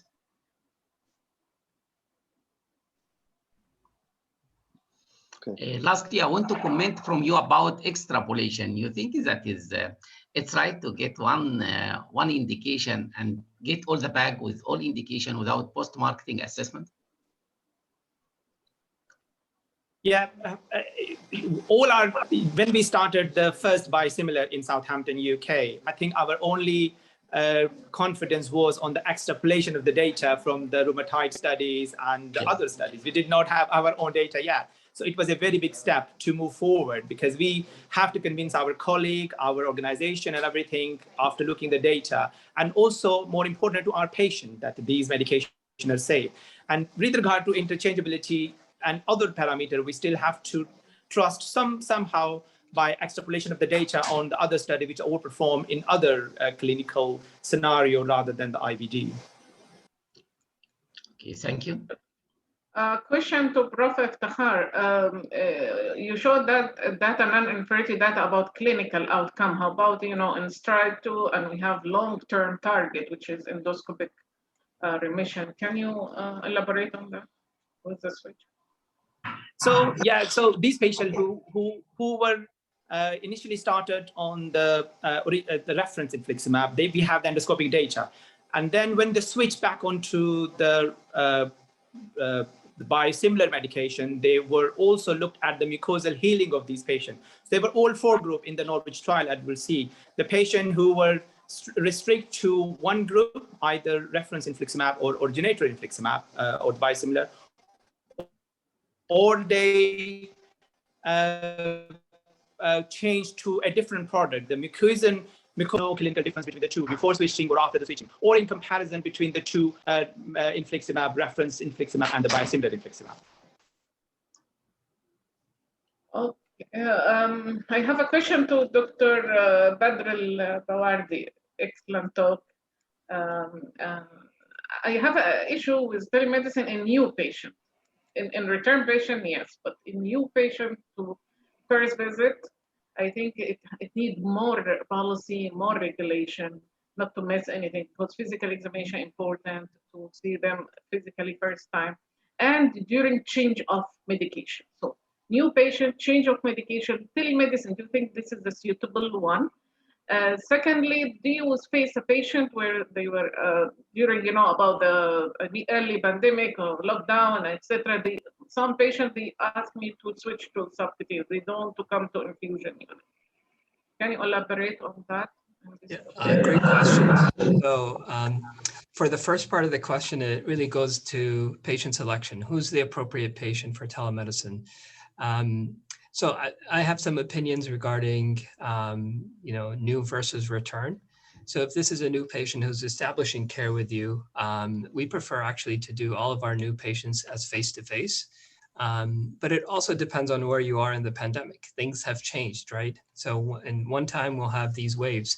So if you're at a wave where it's the hospitals are full, the care team is deployed, and your resources are scarce, then you might have to see some new patients via telehealth. But if you're at a point where you're not there, then we typically prefer that new patients actually come to clinic and do a face-to-face. And then in terms of who are the return telemedicine patients versus the return face-to-face, like you said, if it's someone that you're changing medications, someone who's actively flaring, these are patients we definitely want to see in clinic face-to-face and not telemedicine. But telemedicine, one thing that you can use for a new patient is consultation. So you could be the person doing the second, third, or fourth opinion for the patient. Especially, the key is providing more access. So if telemedicine can expand it, where you can see a patient in another region of the country who needs a specialist IBD opinion, I think that's a powerful tool. And sorry, your second part of the question was? During the wave on the lockdown, some patients, they asked me to shift them to subcutaneous, oral. Do you do this for the sake of COVID? And it's non-medical. Yeah, we have actually not made any. We have not made any non-medical switches. We have had. There's actually good data out there that regarding infusion centers that remained open that was not associated with increased risk of acquiring COVID. So we actually discourage any non-medical switches for that reason, and because our infusion centers have certain, very strict policies. Thank you very much. I'd like to ask one more question to Dr. Turki Abil before we proceed. Dr. Turki, your presentation on the new molecules for IBD included a talk about, a discussion about JAK inhibitors and the associated side effects. Do you think those side effects are significant enough to make us cautious in prescribing these drugs? And what advantage would you associate with the use of JAK kinase inhibitors, and in which patients specifically? Yeah, so I think the tofacitinib gained bad press with the 10 milligram BID dose in rheumatoid arthritis, where cases of VTE happened. Post-hoc analysis of the registration trial, the OCTAV showed no increased risk of venous thromboembolism. This being said, I think damage has been done as far as tofacitinib is concerned, and if I'm thinking about introducing a JAK inhibitor into my hospital's formulary system, I would probably wait for upadacitinib or filgotinib, which, as you know, the selection trial, phase 3 trial, showed positive result in ulcerative colitis. So I think tofacitinib is probably not the best option now. I would wait for the newer JAK, more selective JAKs, and with better safety profile. The second part of your question is who would be the best candidate for JAK inhibitors. They have the advantage of working quickly. The effect of tofacitinib has been shown to be as early as 3 days after initiation of therapy, which is quite fast. And the flexibility of stopping it, if you're thinking that the patient may go for surgery without getting into discussion with your surgeon about the safety of going to the OR with the agent on board. So I think these are the two main issues. And obviously, the patient, it's a shared decision with the patient. So if the patient prefers an oral route of administration, then JAK inhibitors and in the future, other small molecules are the best option. Yeah, no, I completely agree with that, because I think the uptake of TOFA has been really affected by the bad press that it's received, and it's unfortunate because I think personally it's a very good drug, and I don't think that the side effects that have been highlighted are that common. And this is kind of similar to what happened with, for example, Nexium, where Nexium is associated with side effects, yet patients still use esomeprazole, which is the same medication essentially. So yeah, and I'd be interested to know, how is that the same? Is it the same situation in the States, Badr? Like, do you have the same kind of situation with TOFA where there's a lot of caution surrounding it?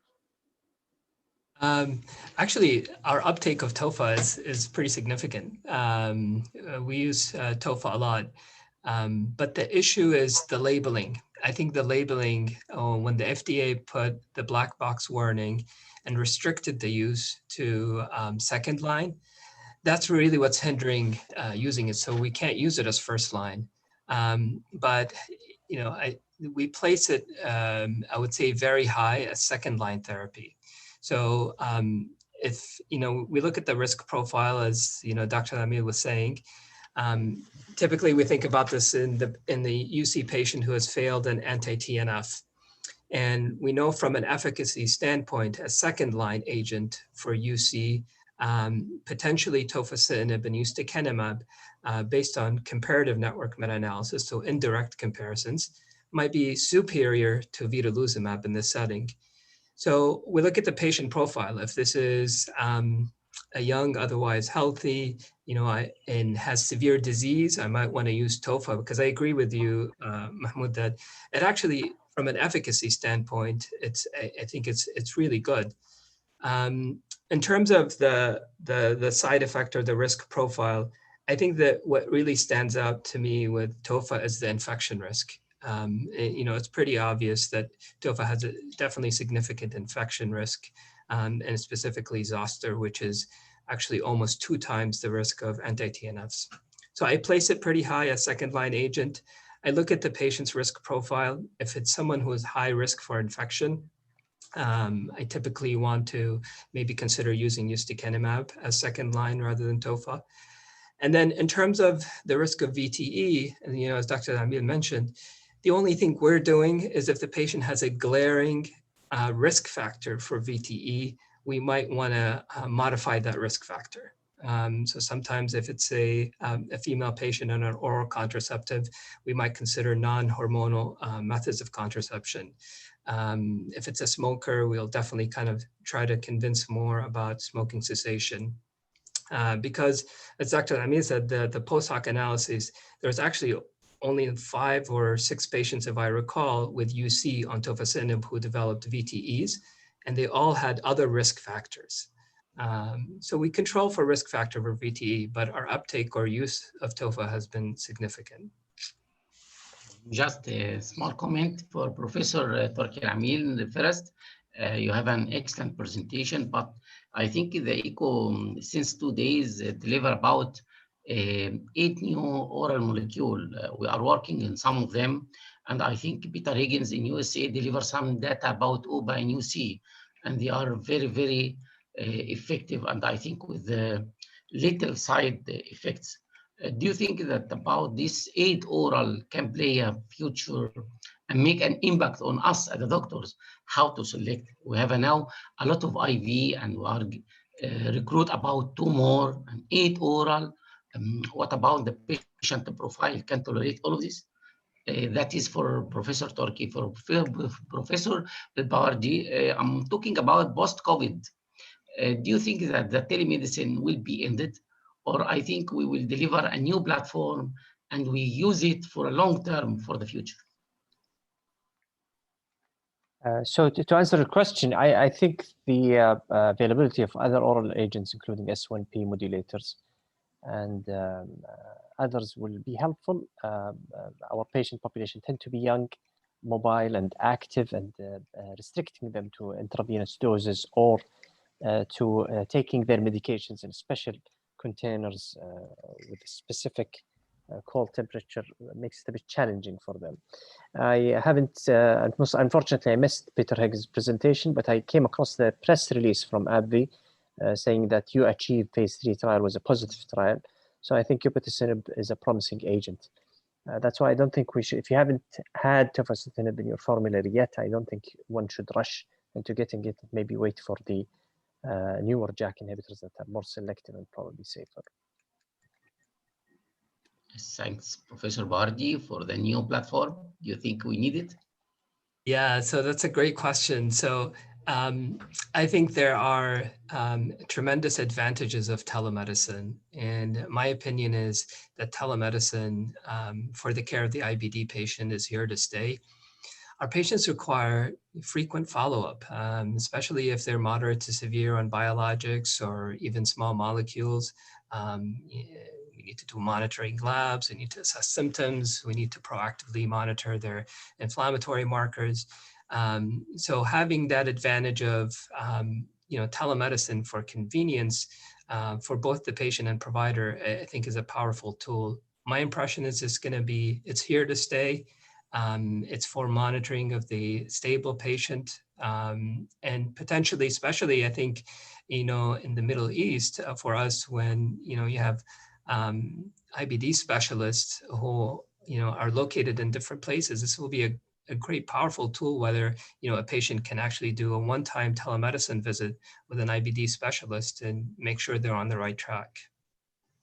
Okay, thank you, Prof. Thank you very much. I think that was a very wonderful discussion. I'd like to thank all the speakers and panelists and conclude this session.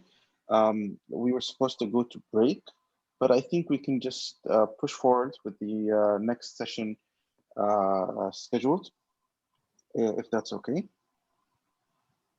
I guess okay. Yes, I guess yes, we can proceed with the panels. Okay. Okay, go on, Professor. It's my pleasure to present the next speaker, my colleague and my fellow, Abdel al-Mutardi. He's a consultant gastroenterologist at King Faisal Specialty Hospital, Riyadh. He's assistant professor in Faisal University in Riyadh. He's currently the director of adult gastroenterology fellowship program at King Faisal Specialty Hospital. He's graduate of King Saud University, completed the Saudi board in medicine. Then he did his Saudi fellowship in 2015. Then he had advanced clinical fellowship in inflammatory bowel disease from the University of Calgary, Canada. And would like to welcome Abdel Ilah, and he will talk about integrating biosimilar in IBD management. Assalamu alaikum. Can you hear me well? Hello, can you hear me now? Yes, go ahead, Doctor. السلام عليكم ورحمة الله وبركاته. Happy Eid and كل عام وانتم بخير جميعا. I would like to thank you, Dr. Nahla, for this nice introduction. And I would like as well to congratulate all the speakers for their nice presentations before. It's a great honor to be presenting in the first Pan-Arab Crohn's Colitis Association meeting. I'd like to thank as well Dr. Prof. Izzet and Dr. Nahla and Dr. Mahmoud Mosley for their invitation to give this brief presentation about integrating biosimilars in IBD management. I think Dr. Iftikhar had nicely, mashallah, covered the clinical evidence that we have about the role of biosimilars in IBD. I'll try just over the coming maybe 15 to 18 minutes to take you back to look at the big picture of the basic science behind biosimilars and their differences, the generics, and how can we integrate those medications into our clinical practice in the field of inflammatory bowel diseases. These are my disclosures. The objective of my talk is to provide an overview of biosimilars and the manufacturing process, the FDA approval process, and then how to integrate them into our clinical practice. I've already even, I think, touched over the importance of the biologics, especially anti-TNF, and the role in evolution of therapeutic approach in the inflammatory bowel disease since 1998 when infliximab was introduced. The cost of biologics, as Dr. Iftikhar has emphasized before, is just like adding and emphasizing on the importance of the cost as a player in our decision, or even in the introduction of a medication into our institution. When, as a physician, if you are working in a hospital where you don't worry about the cost, in some settings, the cost could not, sometimes would not be that major player yet. If you are working in other settings where an insurer is the payer rather than the government, then cost will come as an important major player in the game.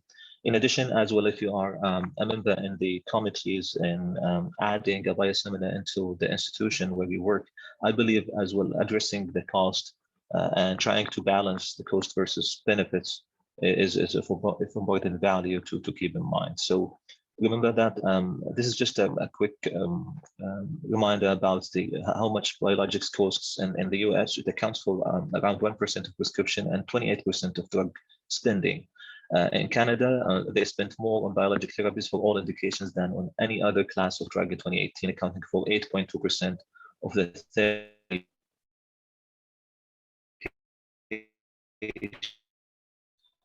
To be honest, I was thinking, I mean, if I would come to this presentation, do I really need to present more about biosimilars or hear a lot about it? So I looked at one study that it was a questionnaire based that looked at the perception, awareness, and knowledge of different physicians in different specialities, because we know biologics and biosimilars are used not only by gastroenterologists, by different specialities. So I was just bringing this question to the audience, whomever is attending with us. What criteria FDA will use to approve biosimilar? Just trying to think loudly together. There are 3 criteria among those that are used by the FDA to approve a biosimilar. Do you think you're familiar with those? There is no poll here. I cannot get the votes, but at least I want you to read those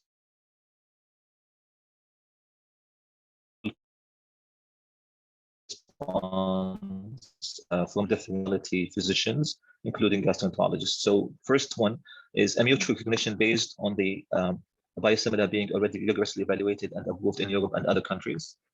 Is that a criterion? And then data from 1 or more clinical studies evaluating the safety and efficacy of biosimilar and every indication of use for which it is approved. This is a second.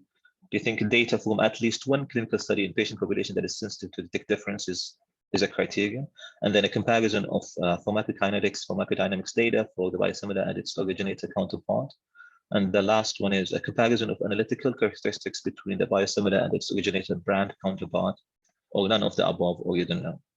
So if you just try to think through this, because I think increasing our knowledge and awareness about the approval process would help us to either be convinced to use the biosimilars and convince our partners or our even other committee members if we are getting a biosimilar into our hospital, or even if you are talking to the patients, if the physician himself is not convinced enough or doesn't have the knowledge enough to know the process beyond which the approval had happened, then it will be difficult to convince others. So this is just to show you as well how the other physician responded.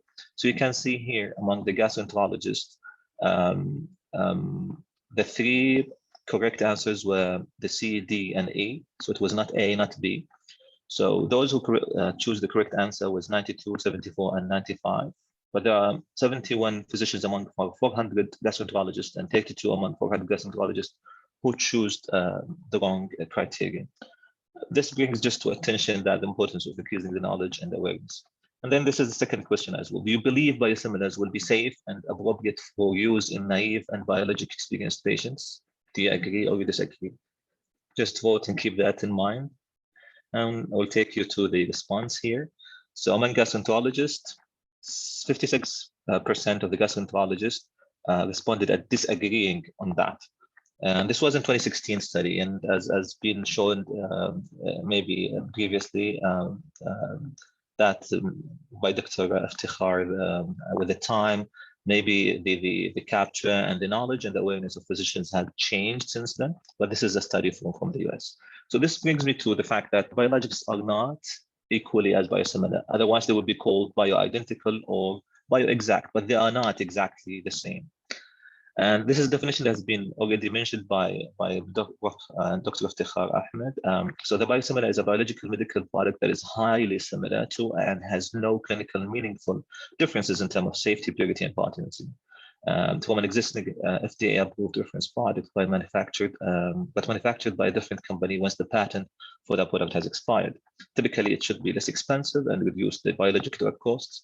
The difference in development times is 8 to 10 years for a biosimilar, and had a shorter, and its developmental costs has the lower cost than a biologic in the range of $150 to $250 million in comparison to $1.2 billion for a reference or original biologic drug, which usually lasts for 10 to 15 years rather than 8 to 10 years. Now, the differences between biosimilars and generics. Shall we take the biosimilars simply as generics, like what we do with the small molecules for aspirin, for omeprazole? Why don't we just simply use the exact evidence that we have for generics? What is different? Why do we need to have different line of thoughts when we talk about biosimilars. Why are they different from generics, from small molecules? The differences are in the size and the structure complexity and the manufacturing of a biologic, and as well as the approval pathway.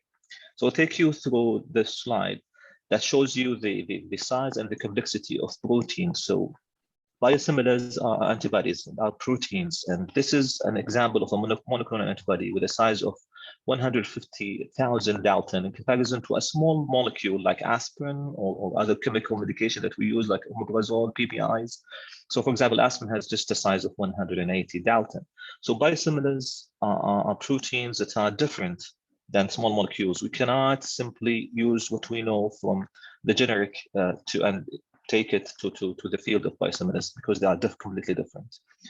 This is another as well slide that I like to show you the size and the complexity of a small molecule chemical medication and the difference from a large molecule drug like human growth hormone or insulin, and a large biologic medication like infliximab or adalimumab. And they just simply compared the size in terms of the atoms to different, ways of transportation. So an aspirin is like a bike in size, and a hormone is like a car, and a biologic is like a jet. And this is a slide just to show you simply the manufacturing process of a biologic versus a small molecule production. For a chemical, down in the slide, you just mixing it at a proper temperature and pressure, then you get the medication like azathioprine or aspirin. This is just oversimplification. But in a biologic, not talking about a biosimilar, but I mean biologic or a biosimilar, whether it is a reference product or a biologic, usually you need to get a proper genetic sequence and then culture it in a proper cell line. So you can, and then you as well process it in a proper chamber or a bioreactor that is shown here, so you can get the antibody. So it's a lengthy process that is will be for sure different from one biologic to another. Even within the same biologic, for example, for infliximab, a different batch is slightly different from the original batch where infliximab was approved in 1998. The infliximab that we have here, I'm not talking about the biosimilar, I'm talking about the reference product, has a little bit of differences from the batch of infliximab that was studied, for example, in 1998 and got the approval. And those small differences are inevitable. They will happen regardless, whether you are producing the same reference product in another patch or you are producing a biosimilar. This is more detailed, lengthy, busy slide that shows you the differences and the how busy the production of a biologic in general is different from a simple small molecule chemical.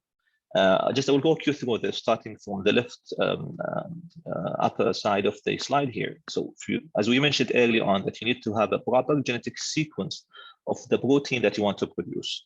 And then you target that DNA. So even if you produce a biosimilar, you might not have the same gene sequence. Possibly you will have it, and ideally should have it. Then cloning into a DNA vector, you might have a different vector, and then transferring it into a host cell for expression and for selection. And then with producing a biosimilar, you might have a different cell expression system. And then when you go to the process of cell expansion, cell production in bioreactor, and then recovery through filtration, then purification, in every single step, there is a possibility of variability that could happen either within this different batches of the same reference products or in a biosimilar production. So these variabilities will definitely have an impact on the structure of a biosimilar that makes it different from a biologic. So this is why we say this is a highly similar product, but not identical. So this is a simplified structure of a biologic medication or an antibody. And we tend to say the structural differences usually are in non-functionally effective different parts of the biosimilar. So, for example, the most famous one is the sugar chains, or we call them the glycosylation binds, that might be different from a biologic to a biosimilar, yet this should not impact the functionality. And this is why usually the approval agency like an FDA or the EMA usually will try to pass through a lengthy process to prove that fact, that even with those minimal structural differences between a biologic and a biosimilar, this should not impact the functionality. So this is just a summary slide for what we talked early on about the comparison between a generic and biosimilar. We'll just skip on that for sake of time. Now, to approve a biosimilar, you have the pyramid reversed or flipped upside down. So to approve a biologic on the left side or originator biologic, you need to spend a lot of time, and maybe a little bit of time on analytical studies, then more time on non-clinical, but more further time and efforts and cost on clinical pharmacology, and definitely on clinical studies. As we mentioned early on, you spend more time, you need to do phase 1, phase 2, phase 3 studies, and even post-marketing studies. This is different in biosimilars. The company that will produce a biosimilar will spend more time and effort and money on analytical part and the base of the pyramid, and less time and efforts within non-clinical studies, with their clinical studies. And this is just to show you the differences between the approval pathways from the US FDA approving, references. And you can see here that this is on the left side is showing you the approval for the small molecules, starting with the originator small molecule versus generics. And on the right side is the approving pathway for biologics versus biosimilar. So I can show you here the difference between a biosimilar and a generic. Usually, the generic should be identical to an already approved product. So you don't need to have a safety or efficacy data required. But in a biosimilar, this is highly similar to the reference product. It's not identical. And this is why you need to have data showing absence of clinically meaningful differences, as we earlier on mentioned. As Prof. Izzat had asked about the extrapolation, whether we can stick to the extrapolation as a way to approve a medication. Just I will introduce the idea of extrapolation for people who are not aware of it. So in order to get approval, a biosimilar needs to demonstrate similar equivalency to an originator in any one indication, and then the drug can be extrapolated to the other indication. What does that mean? So in order to have extrapolation, the drug has to have a reasonable mechanism of action that would apply to each of the various indications. For example, a TNF inhibition mechanism of action that is happening in rheumatoid arthritis and being effective. And we see that in IBD and psoriasis as well. So once you have a proper clinical data in one indication like rheumatoid arthritis, then you can extrapolate that and apply it for the approval of using the same biosimilar in other indications. Now, the applicant, like the company that's producing the biosimilar, must justify extrapolation by demonstrating that the product's mechanism of action, pharmacokinetics and pharmacodynamic properties, immunogenicity, and expected toxicities of the product do not differ across patient groups. They are introducing a term of totality of evidence. I will not spend a lot of time here, but the totality of evidence refers not only to the clinical part of it, yet they are having different components to that, like if the similarities in the physiochemical characterization, the biological activity and mechanism of action, as we mentioned earlier on, the safety and immunogenicity, the pharmacokinetic, pharmacodynamic profile, and the route of administration, dosage range, and then the use as monotherapy or combination therapy. I will take you now to a different terminology that we've been hearing a lot early on about the interchangeability. Now, the standards for interchangeability are higher than the standards for biosimilarity. I mean, to have an approval for biosimilar medication, it's easier than having it approved for interchangeability. So an interchangeable product may be substituted for a reference product without the approval of the prescribing provider. The requirements include demonstration that the biosimilar can produce the same clinical result as the reference product, and that there are no safety or efficacy difference if the interchangeable product and the originator are switched back and forth, and they said at least 3 to 4 times as per the verbal block from the FDA. Now, currently, there are no biologics for the treatment of IBD that have been designated by the FDA as interchangeable yet. This is just another, the second table to show you the differences between generic and biosimilar. Just for sake of time, we'll skip that. And I'll introduce here as well important terminology that you will hear a lot when you start using biosimilars, which is the nocebo effect. What is the nocebo effect? It's the opposite of placebo. If you are using an inert medicine, nothing is there. But the patient has a positive belief that this medication will work for him, even if it is empty pill. he will have what we call placebo effect. Now, if you are giving the same empty pill, a sugar pill, to a patient, but he has negative belief that this medication will harm him, then we call this effect a nocebo effect.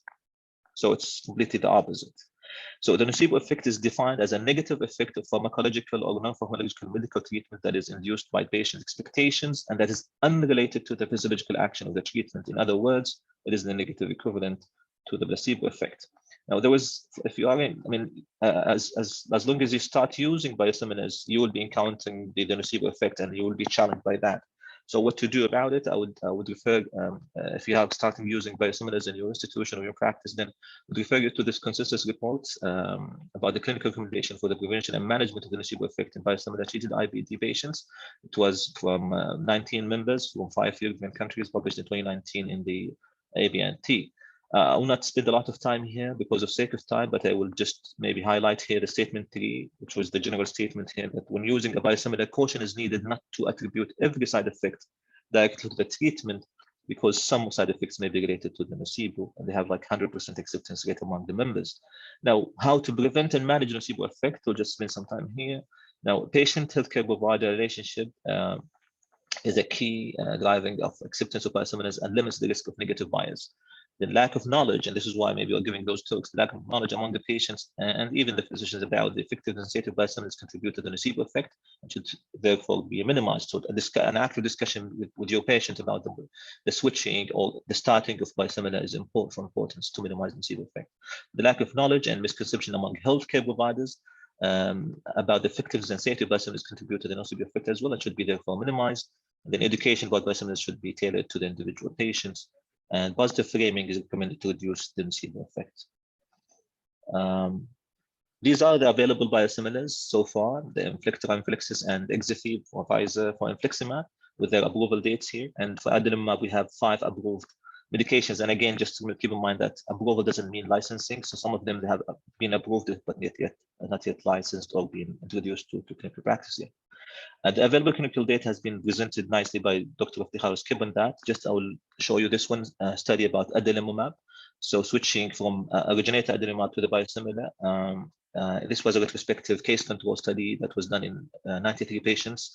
Majority of them were Crohn's disease. It was just a short outcome, single tertiary clinical center where they followed up the patients for 10 weeks after the switch. There was no difference between the cohort. So if you can see here on the small flow chart here that they started with 389 patients. And then on the gray boxes here, they had 93 matched controls who stayed on the originator and 93 who were switched to the biosimilar SP5 for adalimumab. There's no differences between the cohorts or week 0 to week 10 in terms of clinical HBI. So they obtained the clinical scores for the both groups, the originator cohort and the switch cohort at week 0 and then at week 10. And there was no difference between the different cohorts or between the 2 different times, or even in biochemical products or in intraocular. But there was noticeably a significant difference in injection pain, 14 patients in the originator versus 49 patients in the switch cohort. This is just a table summarizing the statements, the position statements reached by different groups in the use of biosimilars. You can see the ECHO has changed in 2013 from awaiting or not recommending switching to in 2017, recommending use of biosimilars in naive and as well recommending switching or endorsing switching after a patient and doctor choice. But there is no single group that had endorsed automatic substitution except for British Columbia Pharmacare. Now, I think already Dr. Iftikhar had talked about the possible clinical scenarios for the biosimilar use, but I mean, like if you come in encountering different patients or are starting using biosimilar, then you have 4 different scenarios. Either this is a new start, and so this is a prescriber choice of reference product or biosimilar, or you have a patient who has been already on the reference product or a biosimilar, but he's a primary non-responder, that you started the induction and he's not responding. Then you should not use the biosimilar of the same medication. You should switch the patient to a different biologic, either within the same or different class. And this is maybe not the scope of this talk, but avoid using the biosimilar of the same medication if the patient has a primary non-response. If the patient is stabilized responder, and this is the discussion for the switch, then prescriber might elect to maintain the patient on the reference product or the original biologic, or might elect to switch a biosimilar, and we had presented the data that this should be safe. If the patient had a secondary loss of response, that means he responded initially, then he lost the response. And again, if you attribute this to high titer of antibodies, then you should not use the biosimilar of the same reference product, assuming that this is a different medication, so maybe there is no cross-reactivity in terms of antibodies. This should not happen, and this is among the major pitfalls that could happen among physicians, where they might switch to a biosimilar hoping to capture response because the patient had developed antibodies to the reference product. So please don't do that. So usually you should switch to a different treatment, not a biosimilar. This is a nice guidelines for managing the introduction of biosimilar. I believe I have like 1 or 2 slides to finalize my talk. So to guide a physician, or even if you are in a member in the institution, to introduce a biosimilar to your organization or your institution, then you can use the nice guidelines for that. So you start clinical and pharmacy champions to take the lead in introducing biosimilars. Then you consult all the stakeholders, including patients, to ensure confidence of using biosimilar. And the third suggested step, to provide information about the licensing process of the regulatory agencies for biosimilars, extrapolation and equivalence, and the manufacturing process. Then identify the potential cost saving and the investment opportunities. If there is no cost saving, then one might think of keeping the reference product rather than switching. Then seek a formal approval at the local formulary committee, and eventually collect the baseline data and aggregate on the metrics to be collected during and after the introduction of biosimilars. And I would like as well to congratulate Dr. Turki Al-Amil and Dr. Iman Al-Sulis for the DAX review article that was published last year. And they had a nice as well approach about how to integrate a biosimilar of an approved biologic into clinical practice. I would refer everyone from the audience to go and review that nice paper. To be honest, it was helpful in preparing this presentation as well. So if you are introducing a biosimilar, then try to review the pharmacokinetics, pharmacodynamics of that indication, and then review the equivalence trials of the clinical data. Then get the approval by the regulatory agencies, review the cost-effective analysis from the clinical trials and IBD, consult the stakeholders, and then introduce the product. And I would conclude here.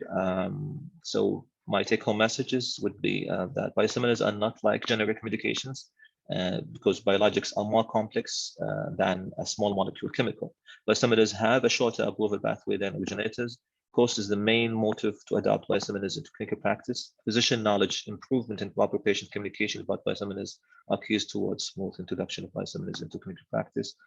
Thank you for having me for this. And if there's any questions, either to discuss about them now or maybe later on. Thank you everyone for your attention.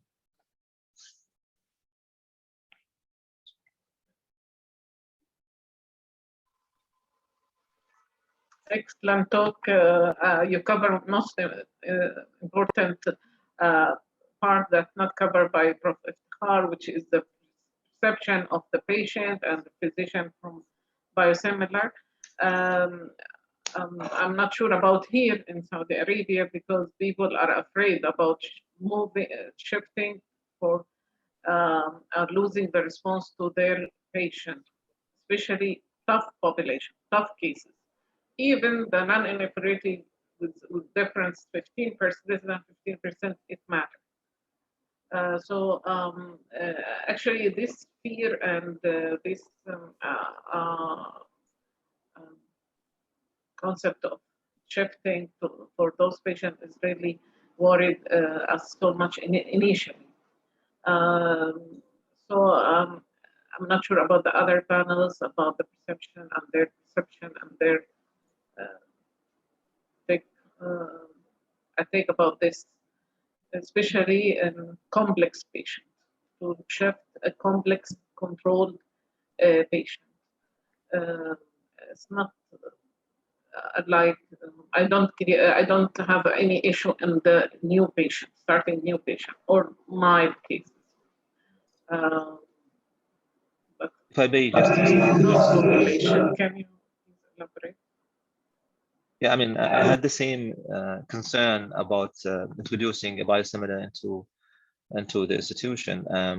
I believe one of the solutions that you can adopt is adding a biosimilar to the formulary rather than the switching. And I've been even working on that with our pharmacy. There's been like some resistance about introducing a biosimilar together with a biologic, so allowing newer patients to be started, so the practitioners and the physician will gain more experience in using biosimilar and more trust, and keeping those patients who are stable on the reference product, and later on, hopefully, then once the physician gains trust to, and the patient as well gains the trust to the use of biosimilars in the new patients, then slowly can consider the switch slowly. And I have again as well, there was a nice talk from an American policymaker that to break the monopoly from one company, maybe adding a biosimilar rather than a switching completely is the way to go. And I believe if you manage to convince all the stakeholders in your institution to adopt this will help overcoming the problem and the hesitancy from the different physicians to get it, because simply he will have the option rather than being forced. Like, I mean, you've already discussed about the non-medical switch. Once you force the physician to switch, then he will have all the fears and he will express he will be so defensive not to adopt the switch. But if you give him the option and discuss this with him, then I believe this will slowly, yet maybe eventually lead to a proper competition between different medications, and will hopefully yield in a better cost saving and patient and physician experience. Thanks, Professor Abdullah, but I'm talking about two things very important. Can we, from the start, putting the option of use in bio-naive for the original product or biosimilar from the start to make more and more confidence, to allow more and more data? Yes, I think it may be by time help us to play in switching after taking it in the bio-naive and showing the evidence for that. I think it's very important. Even in the guidelines, you can use original or its biosimilar even in biological naive. That is number one. Number two, the changes in the pharmacokinetic and pharmacodynamics may play a role with traceability in abnormality in the immunogenicity of this biosimilar. Do you think there is some behaves in that? Some talks about the pharmacokinetic, pharmacodynamics in regarding of the difference in even cell line biologic bioformation or biosimilar bioformation, and the traceability of these drugs different between the original product and the biosimilar. Do you think that by time will it change the immunogenicity behavior for this biosimilar? Lastly, I want to know what about, call it intended copies. You know, there is a big issue about the intended copies from special regions. We have to take some words about it. Sure. So thanks a lot, Professor, for the questions. So I agree on the first comment. And now regarding the second question about the differences in the molecule structure, as I mentioned early on in the slides, the differences are there even among the same reference product. I mean, adding this to your knowledge will help you understanding that even with small structural differences, as long as it doesn't have functional variability, hopefully this will not impact the clinical efficacy or safety of the biologic medication. And as I mentioned, and they have been studied, but maybe for sake of time, I did not touch on that. There are different studies that looked at the molecular variability within the same reference product, that with the batch of 1998 is different of the batch of 2008 of infliximab from the one that we're using now. So with those changes that are inherited and are within the process of manufacturing any protein, any biologic, you will not be able to avoid that in reducing biosimilar. Acknowledging that should keep in mind that a lot of analytical data should be done and efforts by the manufacturing company of the biosimilar to prove that those molecular structure differences are not impacting the functionality of that biosimilar. This is why I said when you start getting the approval, you spend more time on the analytical data and the preclinical part of the approval more than the clinical data. I have the same concern, yet I believe it's a slow process. We are maybe in the Middle East and North Africa, well, a little bit late in comparison to Europe. So I think sharing the experience from Europe and from Southeast Asia, where the coast was a major player to introduce biosimilars, will be helpful. And I agree with the last comment regarding as well, maybe using the bio-naive patients to start a medication. Even you can keep the originator or reference products in the beginning for using it in difficult group of patients until you get the trust will be a helpful step. Thank you. Thank you very much, everybody. I think we need to move on to the next talk. So it's a pleasure to share with my colleague, Dr. Nahla Azzam, which really does not need the introduction. We all know Dr. Nahla. She is a well-known IBD specialist from King Saud University in Riyadh. She is an active member of the SGA and now of the PACCA, and we're lucky to have her.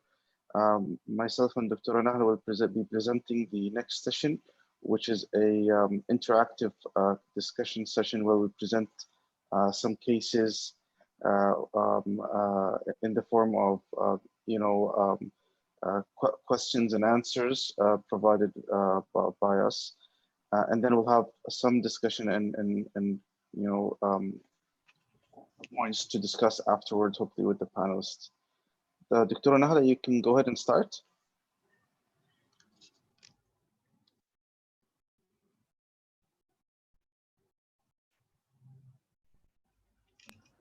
I will share my slide now and will be interactive. Thank you, mostly first, and I would like to thank all the panelists for to be with us in the first regional meeting of PACCA, and thank you, Mahmoud. It was a real pleasure working with you in organizing this meeting. I will share my slide now.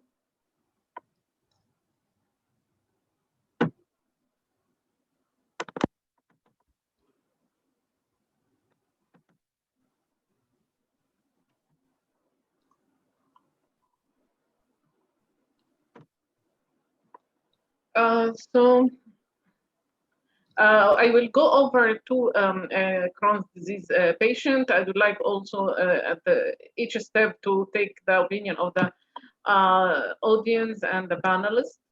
The first case was a 60-year-old lady diagnosed to have colonic Crohn's disease. When she started to have a history of diarrhea with arthralgia. The arthralgia is affecting both wrists, knees. The diarrhea was up to 8 times and occasionally with blood. So from the panelists, what do you think the cause of her arthralgia at this stage? Actually, initially, she was on seen in other hospital with the diagnosis, first diagnosed at age of 60 with colonic Crohn's disease, and the luminal disease was active as well as her some joint pain. So what do you think the cause of this her arthralgia? Hello. Yeah, if I may, Dr. Nahla. Yes, please. So it seems that she's an elderly lady. I would think that I would obtain more history regarding the nature of the arthralgia, whether it is mechanical or inflammatory, by asking about the timing, whether it is early in the day or late in the day, as well ask about the association with morning stiffness, with the onset of the symptoms, the association of the symptoms with the GI symptoms as well. So I would keep in mind differential diagnosis of possibility of mechanical cause like osteoarthritic cause versus possibility of disease-associated arthralgias as an external manifestation. Excellent. As Dr. Abdel-Ilah mentioned, we have to take more history. However, at this age, either could be related to osteoarthritis or mechanical. but to have to keep the non-inflammatory joint pain, which is related to her disease, which occurs in 18%, is one of extraintestinal manifestation that occurs in up to 18% of IBD patients, and usually it is parallel to the disease activity, parallel to the disease flare, and usually it improves with treatment of the disease. So initially, as I mentioned, seen in other hospitals, diagnosed and start on short course of steroid and sulfasalazine, and her symptom really improved in terms of diarrhea and her arthralgia.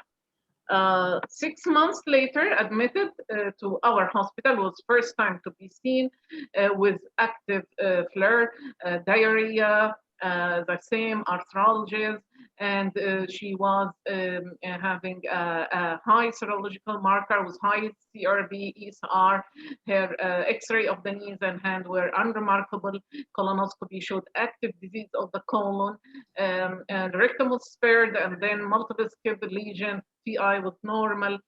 Here we escalate her therapy to infliximab 5 milligram per kg and azathioprine. After second dose of her infliximab infusion, she developed intense stiffness in her body, severe myalgia, fever, some facial swelling, and arthralgia. The arthralgia at that time also in the hands and her shoulder and knee. So what could be the etiology at that time for her joint pain? And this clinical scenario. So any of the panelists can just comment. I think that at this stage, you should probably have kind of a wide differential of what's going on. Things we should keep in mind, typically does not happen as early as the second dose, but if she developed very high antibody levels, she can develop a serum sickness like with the infliximab infusion that would cause intense pain, fevers, so it could be related to that. Again, a little early, but you would think about lupus-induced or infliximab-induced lupus. Other things to keep in mind, usually does not cause fever or intense stiffness, but as we put patients on biologics and withdraw their steroids, sometimes you can get withdrawal arthralgias and myalgias with steroid withdrawal, basically. And then the last thing you would think about is IBD-related spondyloarthropathy, which typically would get better with infliximab, so less likely. Any other comment from panelists? I'm just looking for the first slide you mentioned. You see that the patient starting by arthralgia with chronic CG. Do you think, or all of us, we think that is extraintestinal arthralgia with chronic CD is more common than ileal CD or ileocecal CD? We have to look for. And number two, I think you do the lab 6 months later. I don't know why you are, there is a delay for CRB, CR for about 6 months. I think after the second dose, it may be an post infliximab induction side effect, but maybe on the opposite, it's maybe a combo from other rheumatological disorder, which may be okay. Okay, Professor, initially she was diagnosed in other hospital, but when we saw her, it was 6 months later admitted at the time, and here we just start working her up, and that was her lab and biomarker. I think it's very important to assess yes. The other issue you ask about being colonic or ileal, I don't think, I'm not aware about that increase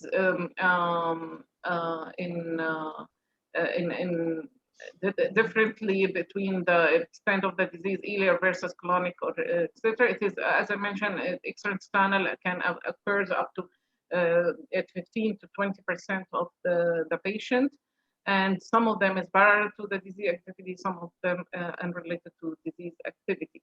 Back to Dr. Badr Bawardi, as you mentioned initially, actually when my fellow called me, it was her second induction. She developed this intense stiffness, fever, myalgia, arthralgia, and when I went to see her, really she had some facial edema, severe muscle pain, and there was arthritis affecting small joint of the hand. Here I thought of, as you mentioned early, the hypersensitivity of serum sickness also,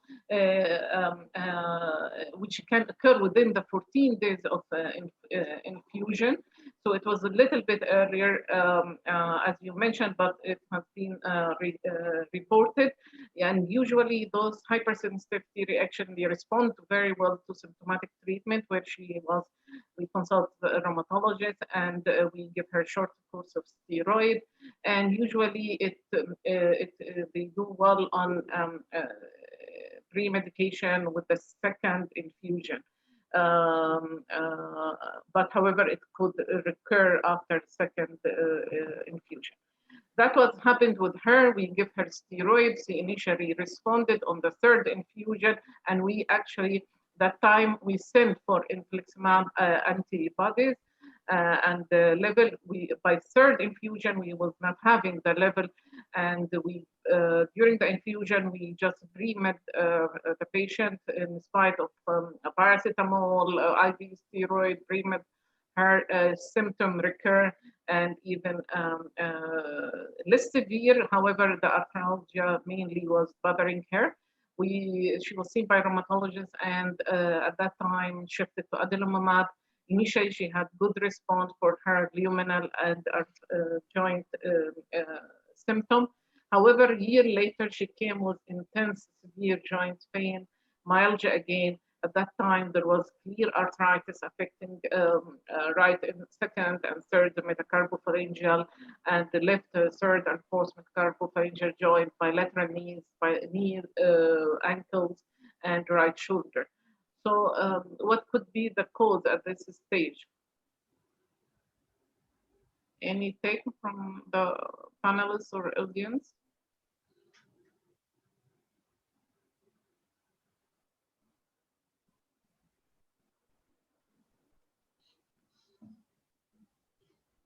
I think we are going to the rheumatoid-like picture now. Yes, so it's polyarthritis. It is symmetrical polyarthritis, some hand involvement. So what could be the cause? It could be a articular arthritis, which is associated with IBD. This came to my mind because it affects more than 5 or more of the joint. It is usually symmetrical, like in our patient.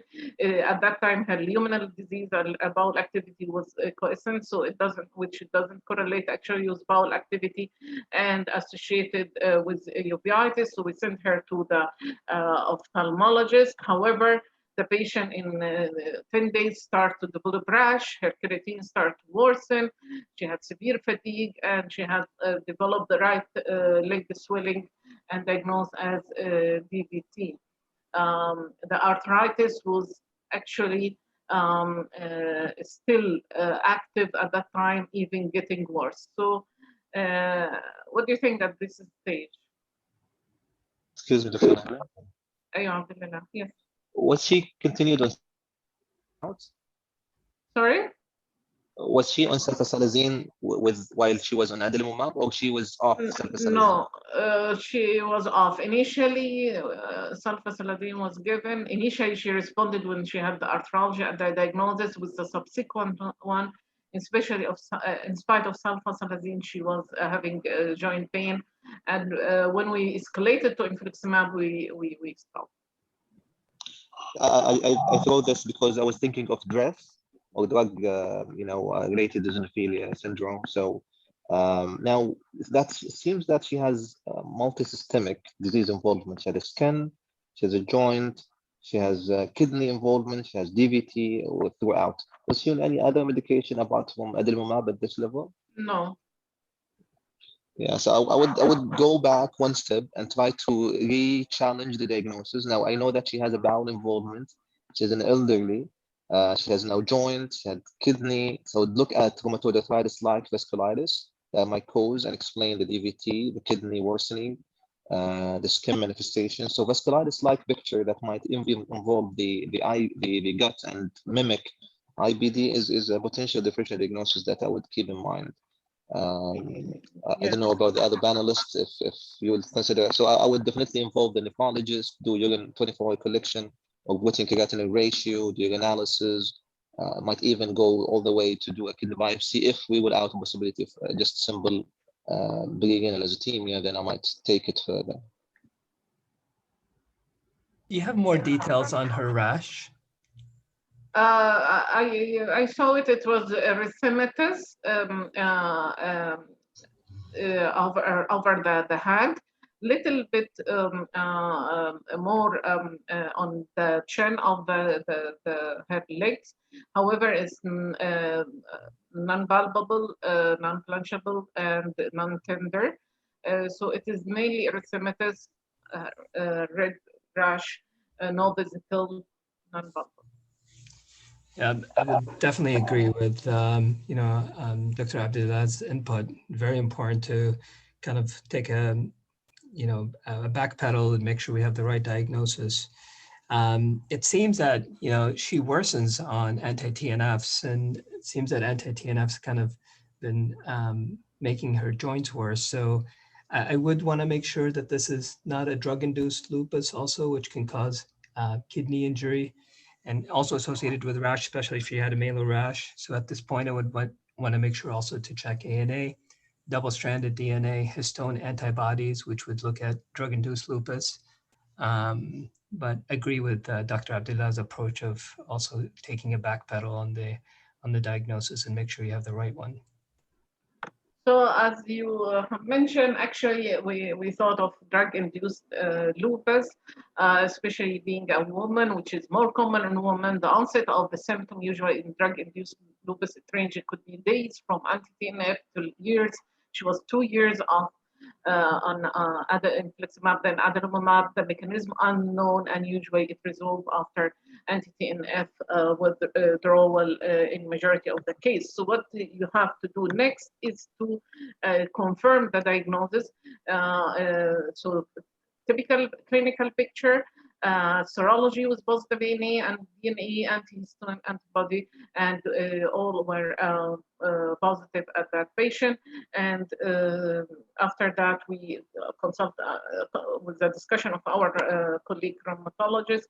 We plan to stop the anti-TNF, and we plan to start her on secukinumab, and currently she is in Stelara and doing fine. So articular manifestation of IBD, it varies, it's a wide range. It could be arthralgia related to IBD, which is parallel to the disease activity. It could be a post-articular arthritis rather than arthralgia.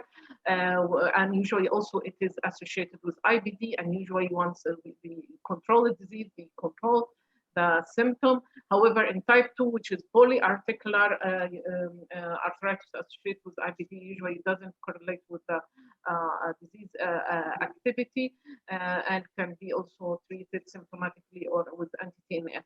In spite of this articular manifestation is common, but however, we should not forget the articular manifestation that is due to the medication, which is paradoxical reaction to the either hypersensitivity reaction to anti-TNF, which infusion reaction, serum sickness. You have to always keep it in mind. And one of the also serious side effects, which is drug-induced lupus, you have also to keep it in mind, and you have to confirm diagnosis and manage accordingly. This is the first case. Dr. Nahla, just before you starting the second phase, we have to confirm that his peripheral polyarthritis is more common with colonic Crohn's disease than ileal Crohn's disease. Okay, this is important, yes. Thank you.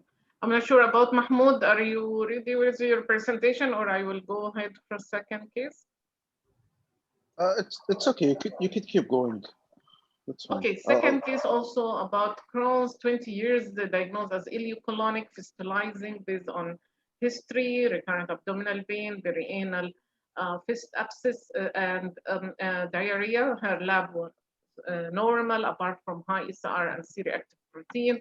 Colonoscopy showed the multiple skip lesion, deep ulcer, mainly in terminal ileum, and multiple skip lesion in the colon. Biopsy showed the non-caseating granuloma. She started on adalimumab with great response. Repeated colonoscopy in 1 year with complete mucosal healing. Her MRI pelvis showed healing of the perianal fistula. However, 2 years later, started to have a complaint of some redness, itching, burning sensation, some cracks on her hands, palm mainly, and which started as small pustule initially, and then it progressed. This is the picture. So what do you think could be the cause for that? Any idea?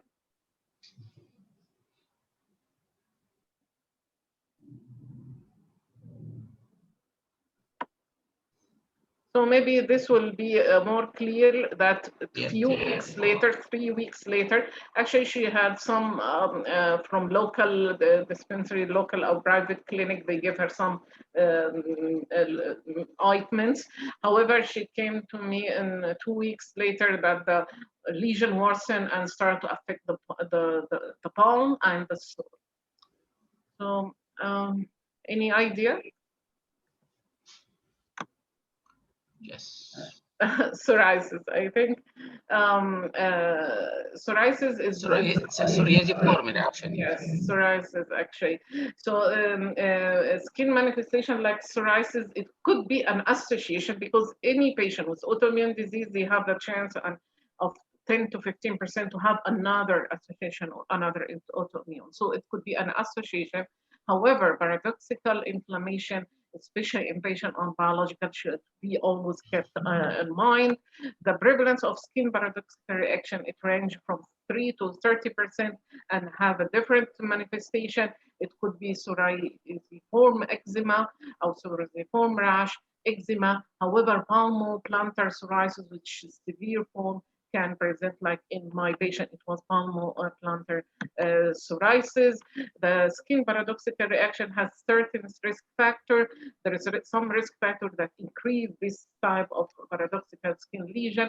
Being a smoker versus non-smoker, this one of the risk factor. Crohn's disease, patient with high BMI, female gender are like in our patient are more likely to associate with increased risk of skin lesion.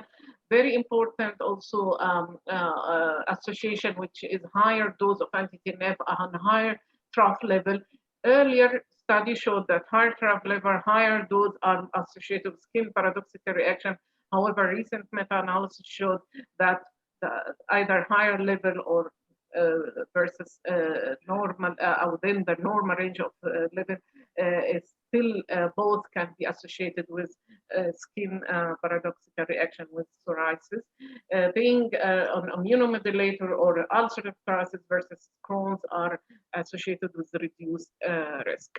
So what you have to treat those patients with, you have to apply for local therapy, you have to involve with our dermatologist, our colleague, they can try local therapy, buva, methotrexate, and that have been done initially with my patient.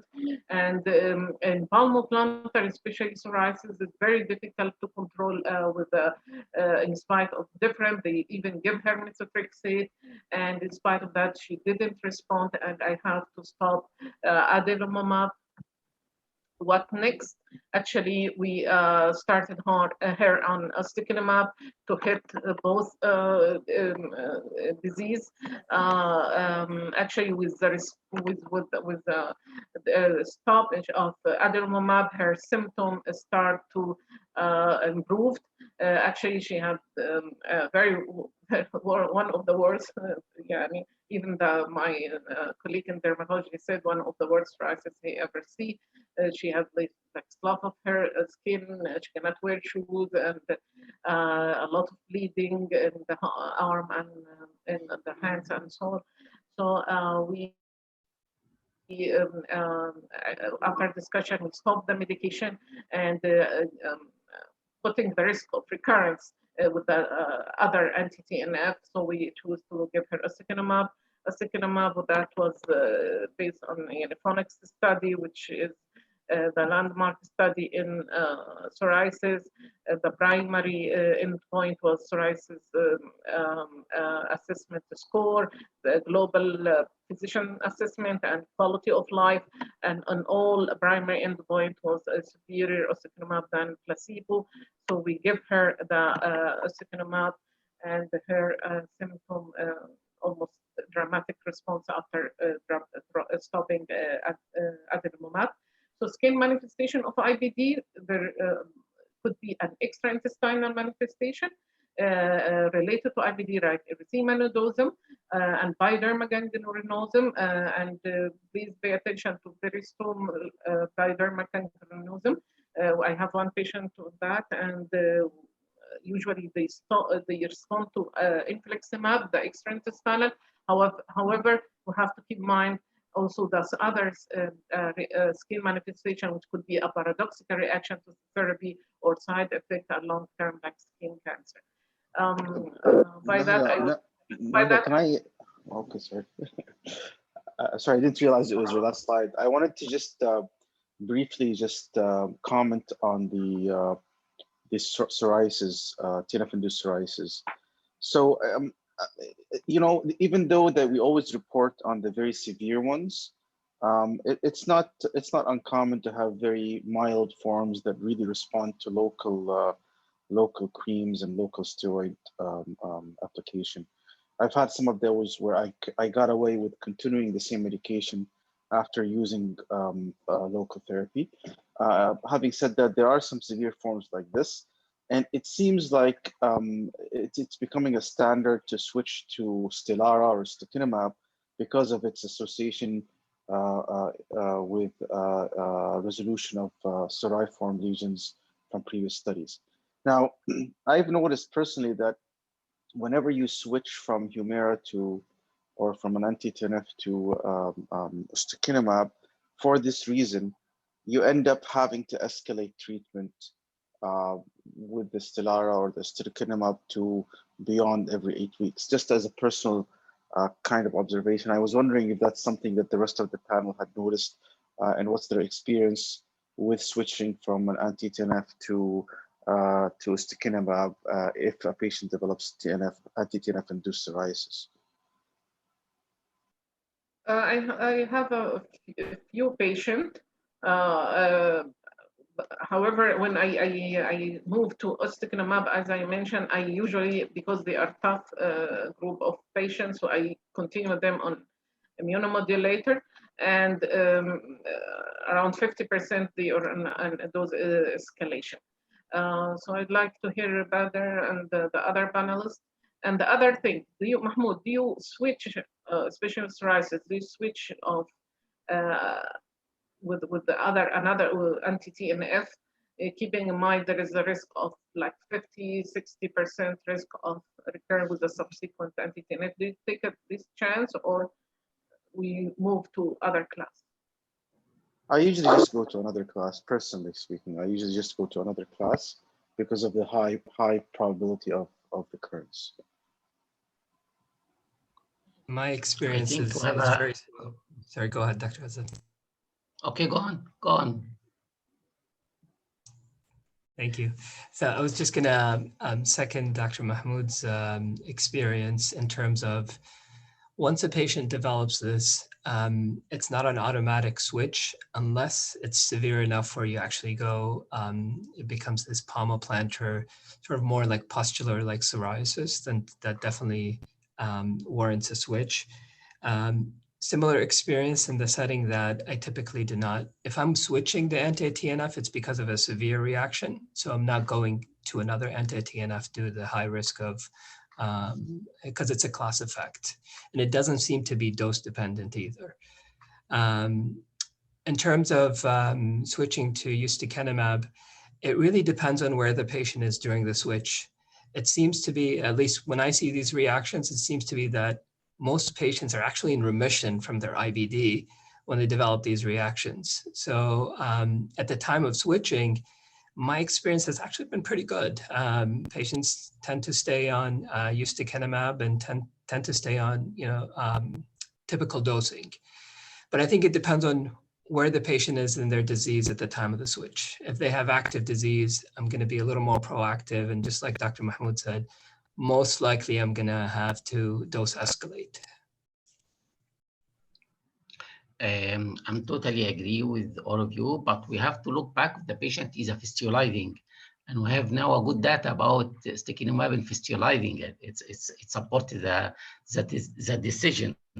But looking for the future, we have to look for the gulukizumab, that is a new Janssen deliver, and looking for OBA now. OBA now, Rigicor is used in some psoriasis and some psoriatic arthritis now, and delivered as an oral. We have now a new options beside ustekinumab.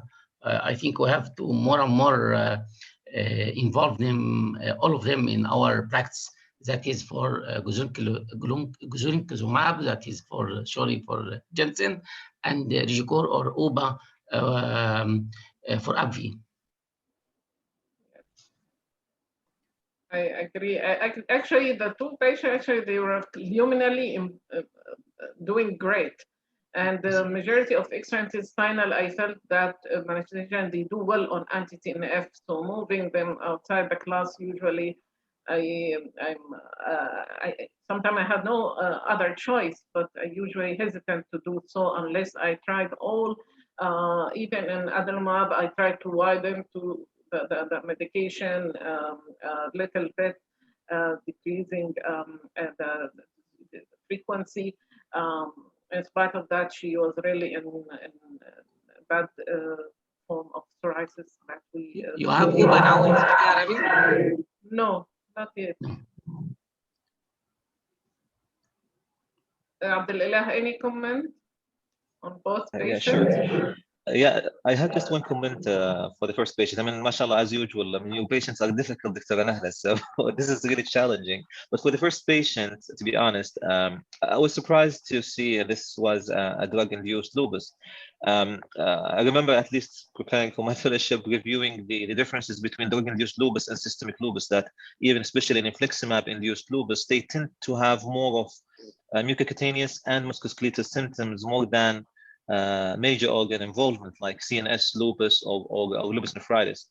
And actually it's been endorsed and clearly written that if you will develop a drug-induced lupus with infliximab, usually it's very extremely rare to have a DVT or lupus nephritis as part of drug-induced lupus. So I was, it would be interesting to review with the rheumatologist whether the patient has upfront kind of primary SLE rather than drug-induced lupus that maybe got worsened after introducing anti-TNF. I'm throwing this there, that once you have a major organ involvement, try to challenge the diagnosis of DAIL or drug-induced lupus as a related explanation, and think more widely of primary vasculitis with lupus. For the second case, to respond, that was a discussion with the rheumatologist. We thought initially of that. However, after we stopped the medication and the DVT was popliteal, little bit provoked, she had some longer travel, and creatinine went down quickly. I think it was pre-renal. She was having severe pain, severe myalgia, and fever. So it was, I think, pre-renal. And they were quite sure this is drug-induced lupus, and she remained after that doing any. One quick comment about the psoriasis. I tend to refer to a nice review article by a dermatologist in Cleveland.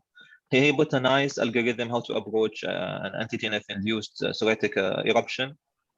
You can share it later on with everyone. I like it. I mean, usually it has a step-up approach, to avoid, burning throughout your biologics, effective medication. It's up to 50% that you might even be able to keep your same anti-TNF medication with a mild eruption, but you might consider switching if there is failure of the first line and second line agents for psoriasis before running toward ustekinumab switching, and you might lose a very important group of medication like infliximab and then adalimumab. We'll have more discussion, interesting, with Mahmoud.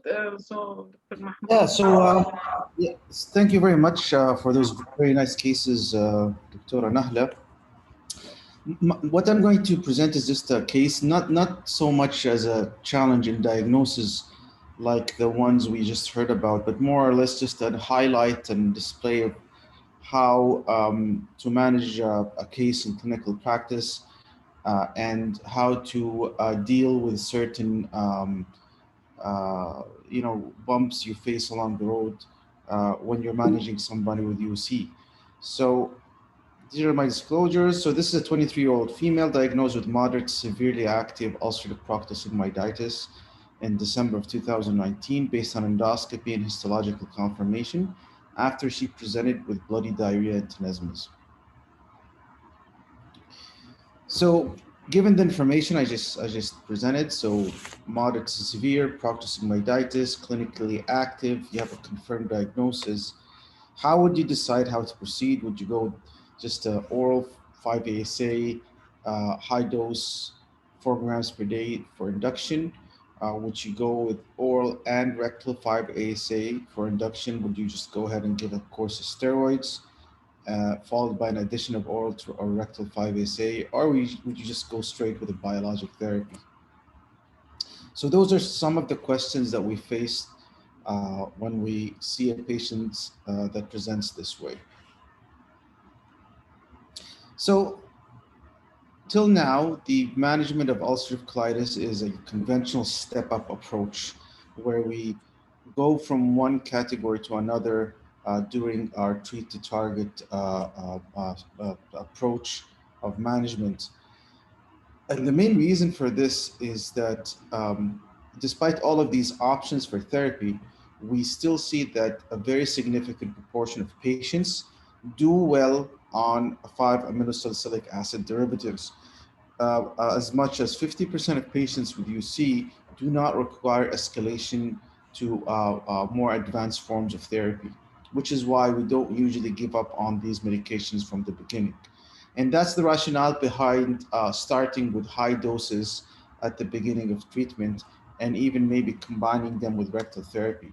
So there is enough data out there, and this is a good example of a study that compared standard dosing with high dose of acetol for induction of remission in patients with moderate, or here it was mild to moderate, moderately active ulcerative colitis. And you can see here at week 6 how significantly more patients on the high dose did better compared to those on the average or standard dose. Another point is that there is also lots of studies that prove that combining oral and rectal 5-ASA gives you an edge and provides advantage over only oral therapy. And this is a good example, which is the MER2 study from back in 2005, where you can see that patients at week 8, when comparing the two groups, more patients in the combination group combining, of course, oral and rectal mesalazine compared to oral and rectal placebo did better with regards to clinical remission. So what I did with this patient is I started on oral 5-ASA in addition to rectal 5-ASA and observed her. And the typical comment or maybe critique that you can get is, well, you know, if the patient is more towards severe, you're less likely to be able to achieve response or remission with 5-ASA. And that's very true. However, there's a small proportion of patients that even in the severe form can develop clinical response and even clinical remission if you push hard with these drugs. And also there's a fine line distinguishing moderate from severe, and usually these patients are more in the moderate category rather than the severe category. So what would you do next in this situation? Would you just monitor patient's symptoms? Would you focus on fecal calprotectin, or would you arrange a colonoscopy within 3 to 6 months or would you do all of the above? And I think in this day and era, we all appreciate the importance of objective markers of inflammation and the role of documenting endoscopic response and remission as per the standard guidelines, especially STRIDE, that show us that even though you have some symptomatic, even if you have symptomatic parameters giving you an indication that this medication is working, you still need to document objectively what's going on in the gut. So this is STRIDE 2, which is a follow-up to STRIDE 1, and this is recently published like last year. And this is, of course, follow-up to the 2015 reported STRIDE recommendations, where the update really focused on a few very important clinical aspects of treating patients with UC. So you have time to expected response, remission, endoscopic healing with different treatments have been introduced for incorporating the treatment targets. STRIDE 2 added clinical response and remission as well as normalization of CRP as immediate and short-term targets. Reduction of fecal calprotectin to an acceptable range has been added as a formal intermediate target. And it's very important to mention here that there's patients that can have readings as high as tens of thousands, but then on follow-up you'd find that there's a 50% reduction and they're still very high. So it's important to appreciate the relative improvement compared to baseline. Now, of course, sometimes if you don't measure fecal calprotectin at baseline and then you come back during follow-up with a value that's like in the thousands, it's impossible to know where the patient started from and whether or not this is an improvement compared to the value at baseline.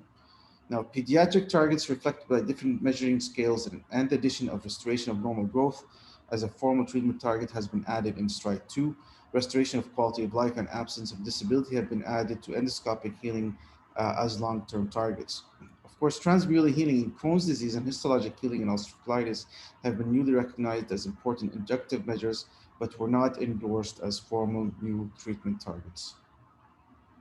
So here's the degree of agreement achieved during voting or the Delphi process by IOIBD during the construction of the STRIDE 2 guidelines.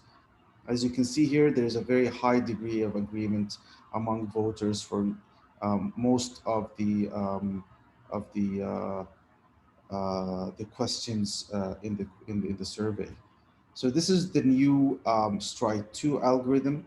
And as you can see here, we have short-term targets, intermediate targets, and long-term targets compared to what was viewed before in the STRIDE 1. So this patient responded well to treatment, was in clinical remission within 4 weeks. Fecal calprotectin was monitored and improved gradually, normalized within 3 months. 6 months later, colonoscopy was done and documented mucosal healing. This is the patient's colonoscopy image. Now, a question to the panel, to panelists. What would you do next? Would you continue mesalazine 4 grams per day? Would you drop it to 2 grams per day, or would you stop the mesalazine at the request of the patient? So there's any comments by the panelists? I think this is a very practical case. A question to you, is she still using enemas? No, she stopped her enemas. Yeah.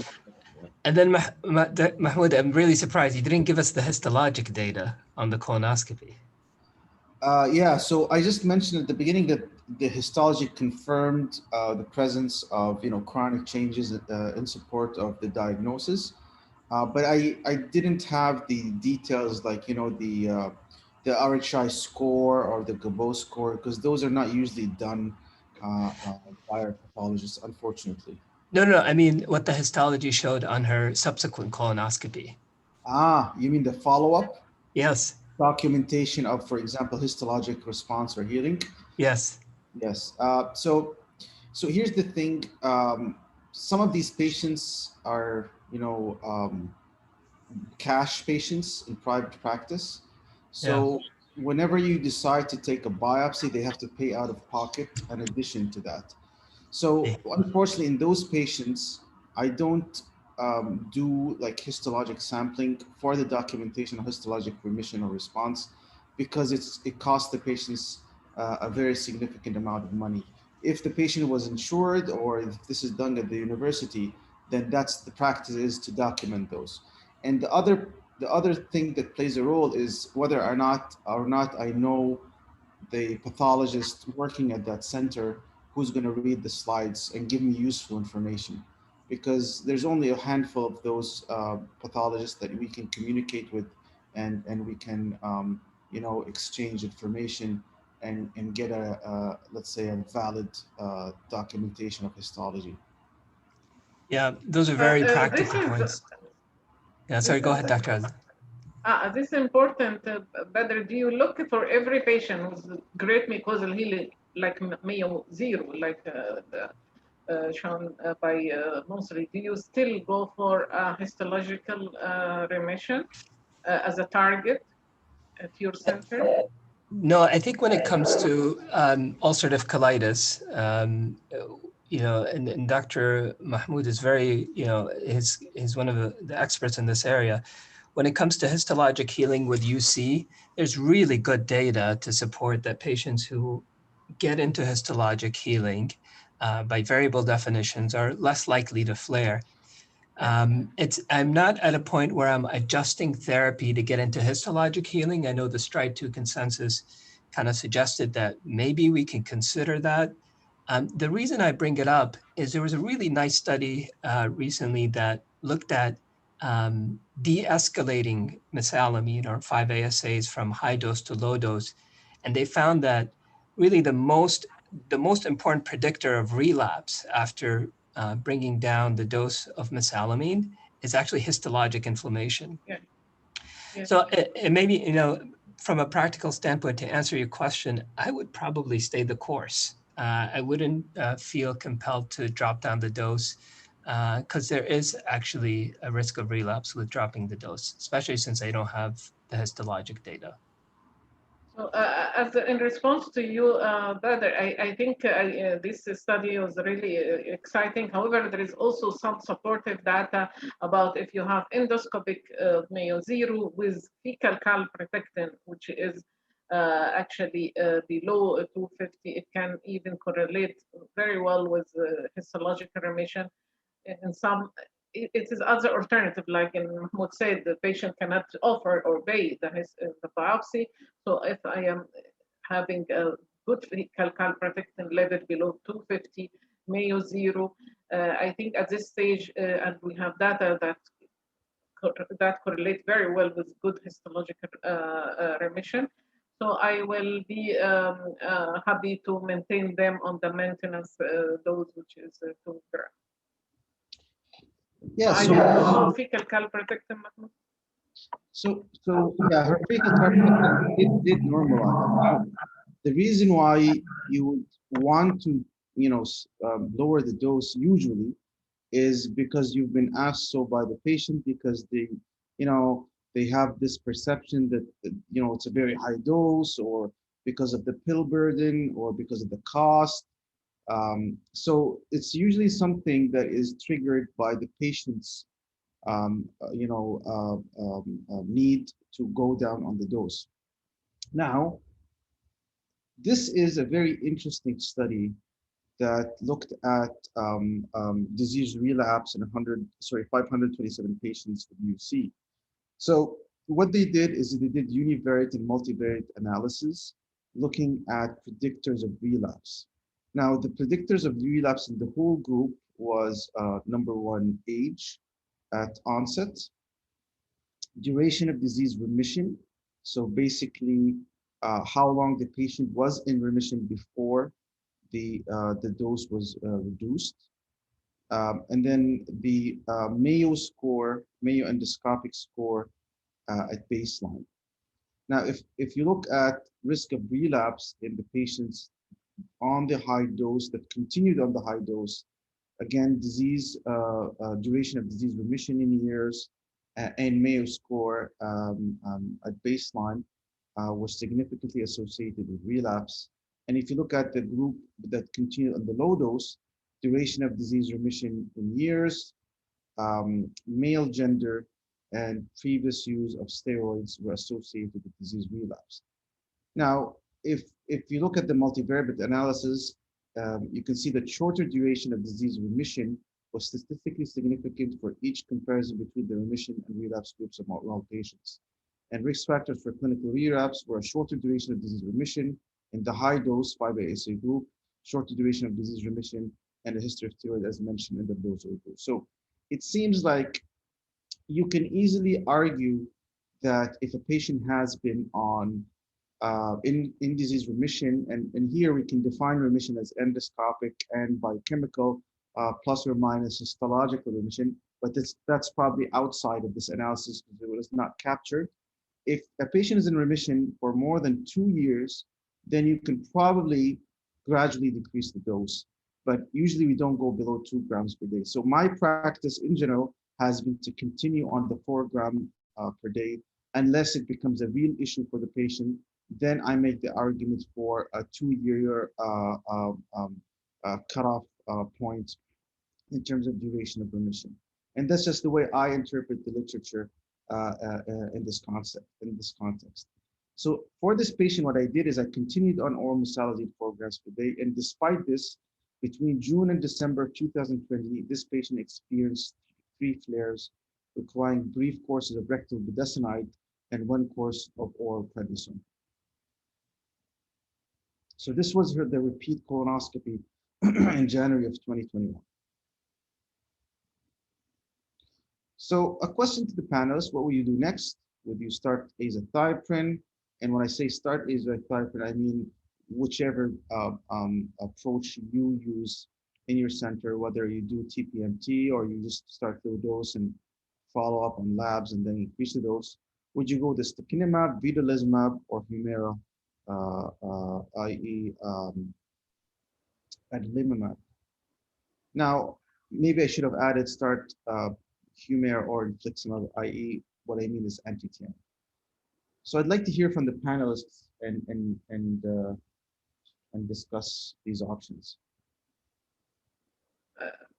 But actually, azathioprine, actually positioning it in UC for me, I don't use any more azathioprine in management of UC. In majority of my patient, especially in this patient, has really relapse despite of oral steroid. Those patients, they can progress so fast and they can be having a very aggressive disease.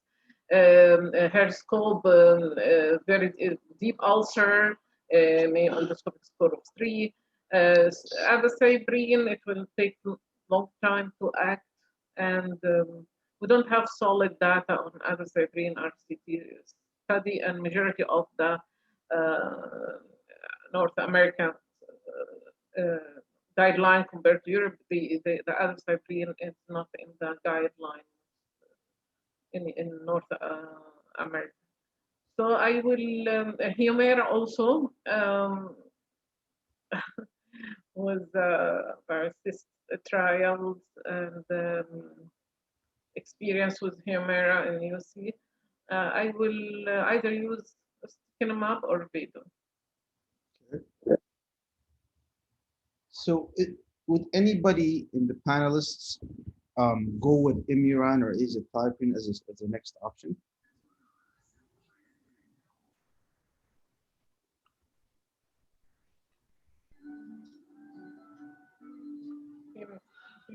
No. Doesn't seem so, huh?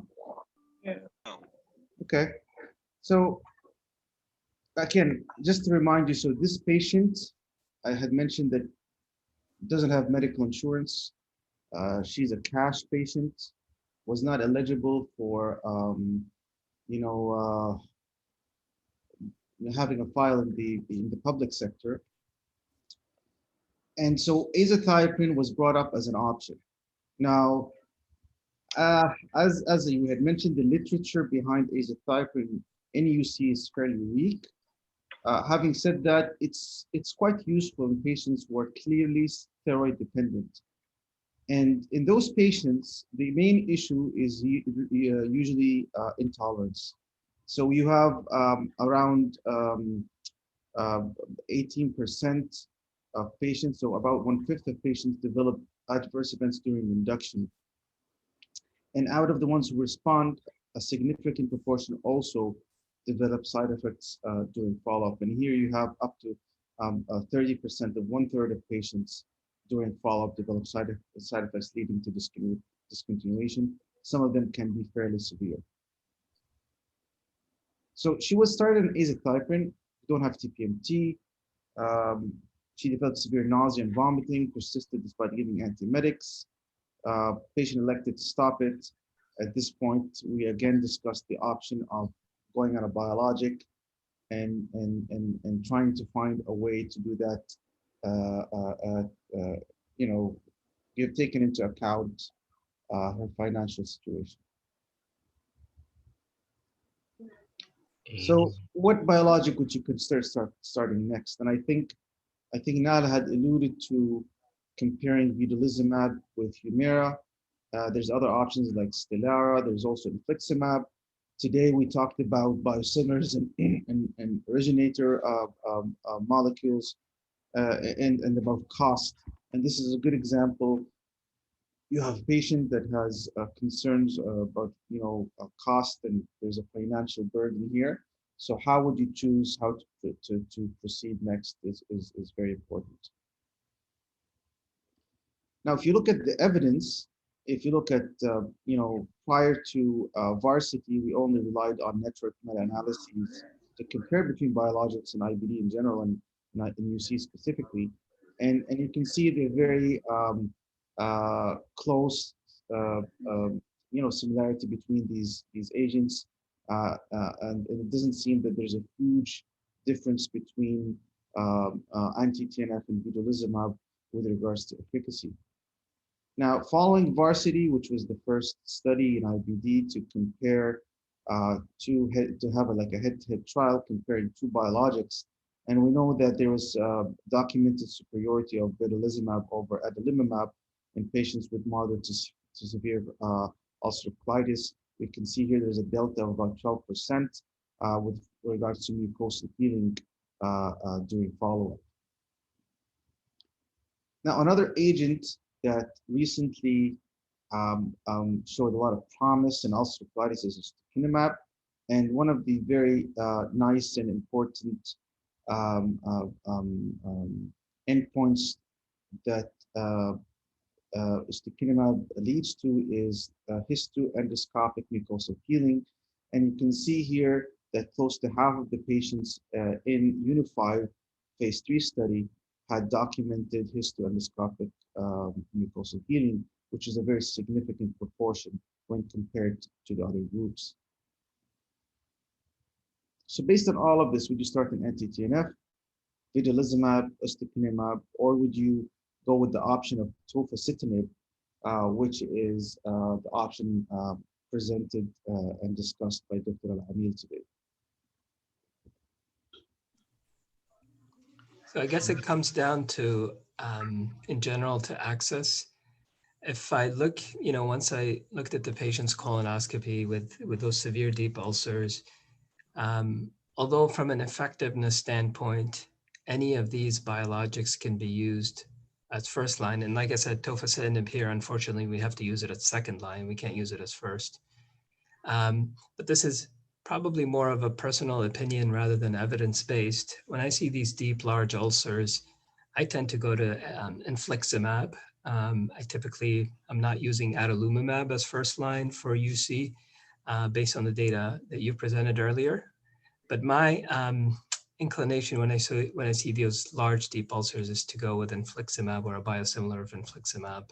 Not that the others are not effective. They are effective as first line. It's just the high inflammatory burden makes me want to gravitate to infliximab.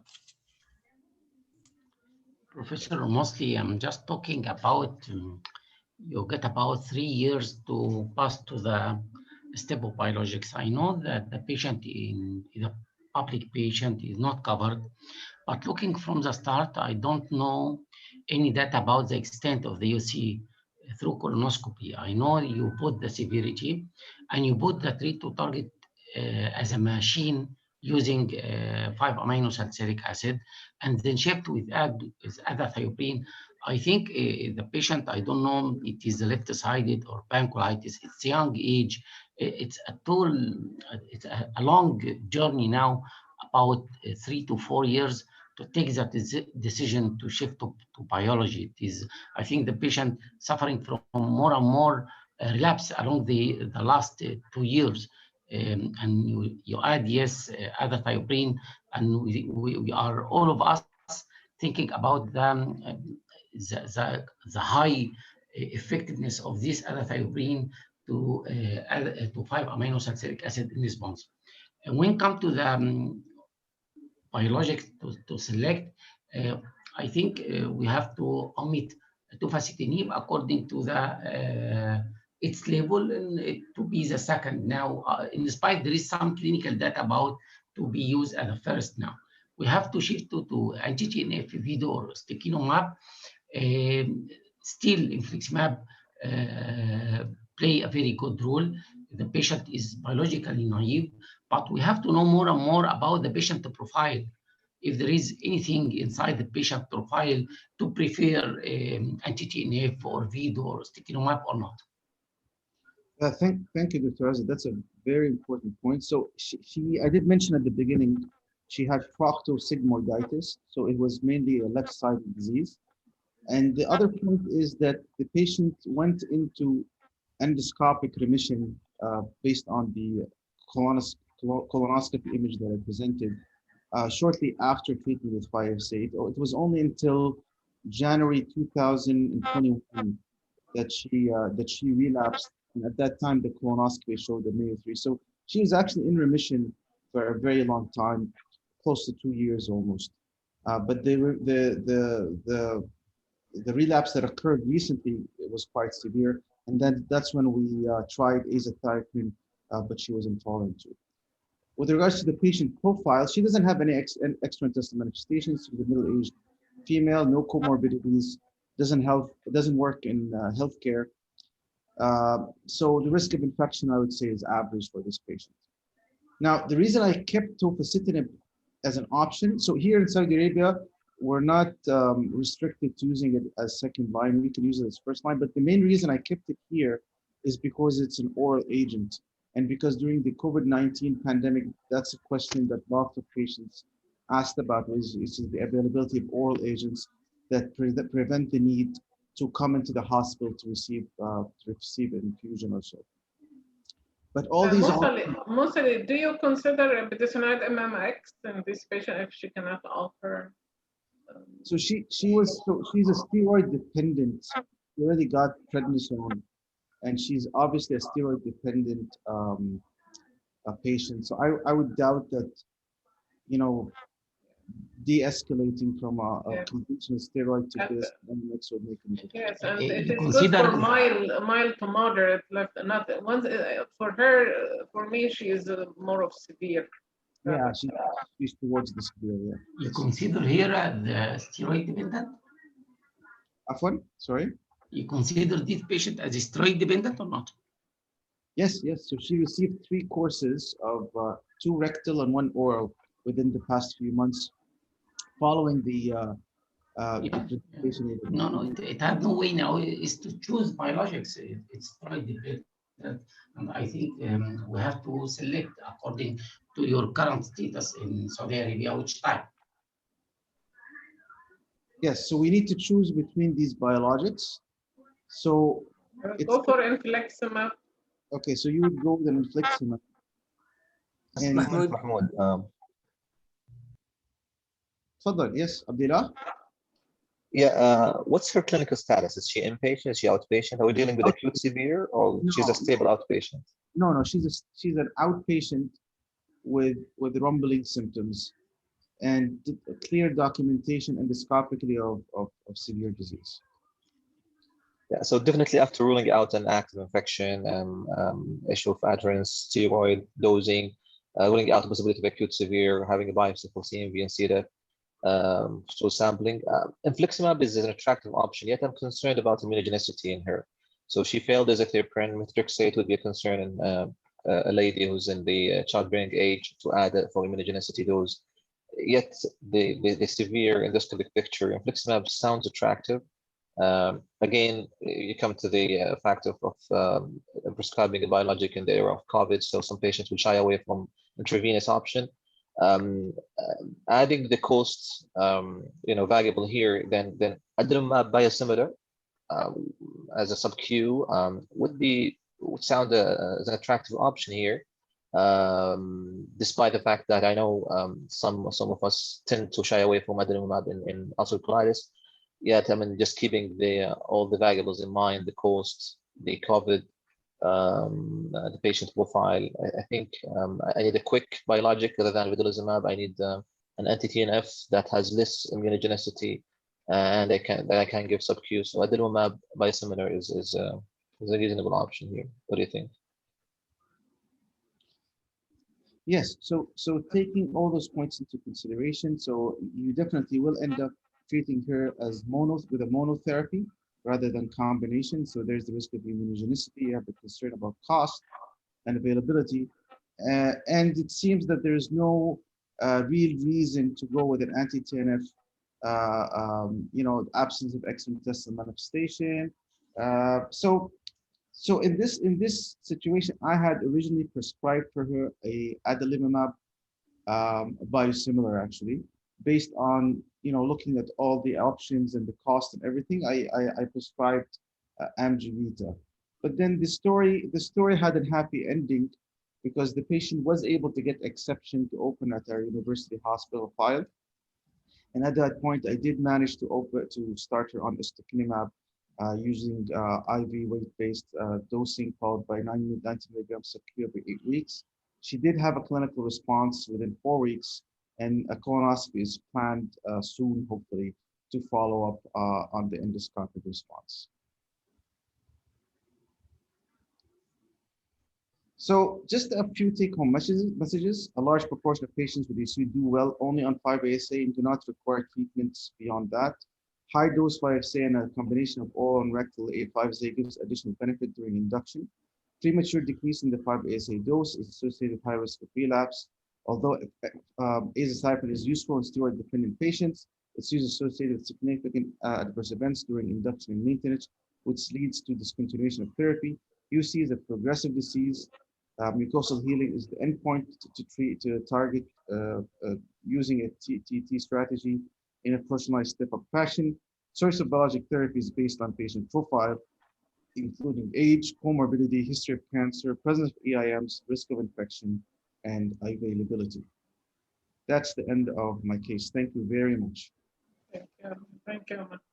Thank you, Professor Mosley, for happy ending. Yes.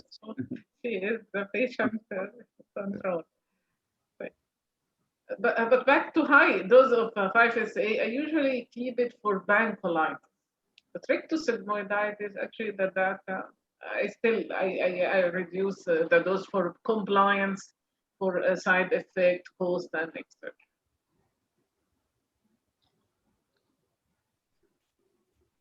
So yeah, that's very important. What I do is I try to minimize the burden by giving the dosing once a day. So I usually refer to the evidence that you can do once a day, and it's as good as giving it in multiple divided doses.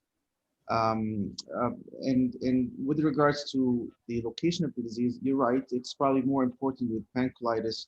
But even with proctosigmoiditis, I think you can weigh how severe or sick the patient is at the beginning, and try to decide how much that gives you a reason to proceed or continue with the high dose.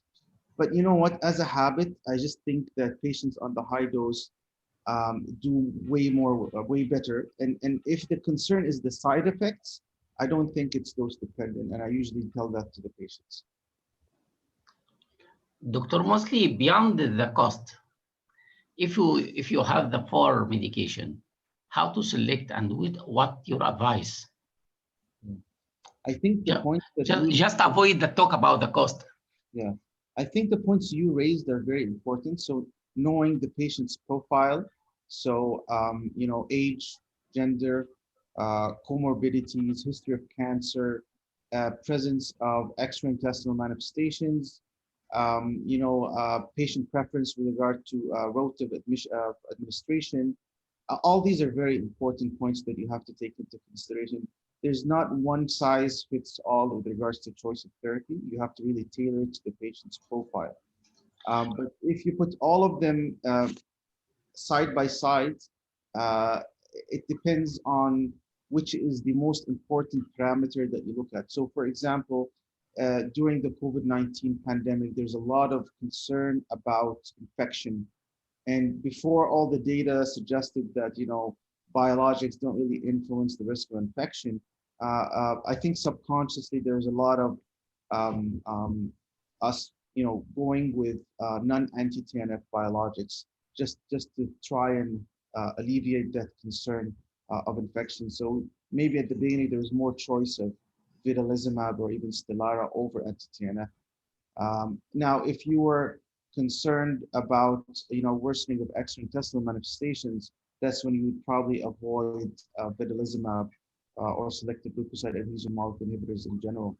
A history of cancer, you'd probably avoid anti-TNF again. So it really depends which of these parameters are more important than other in the patient's profile.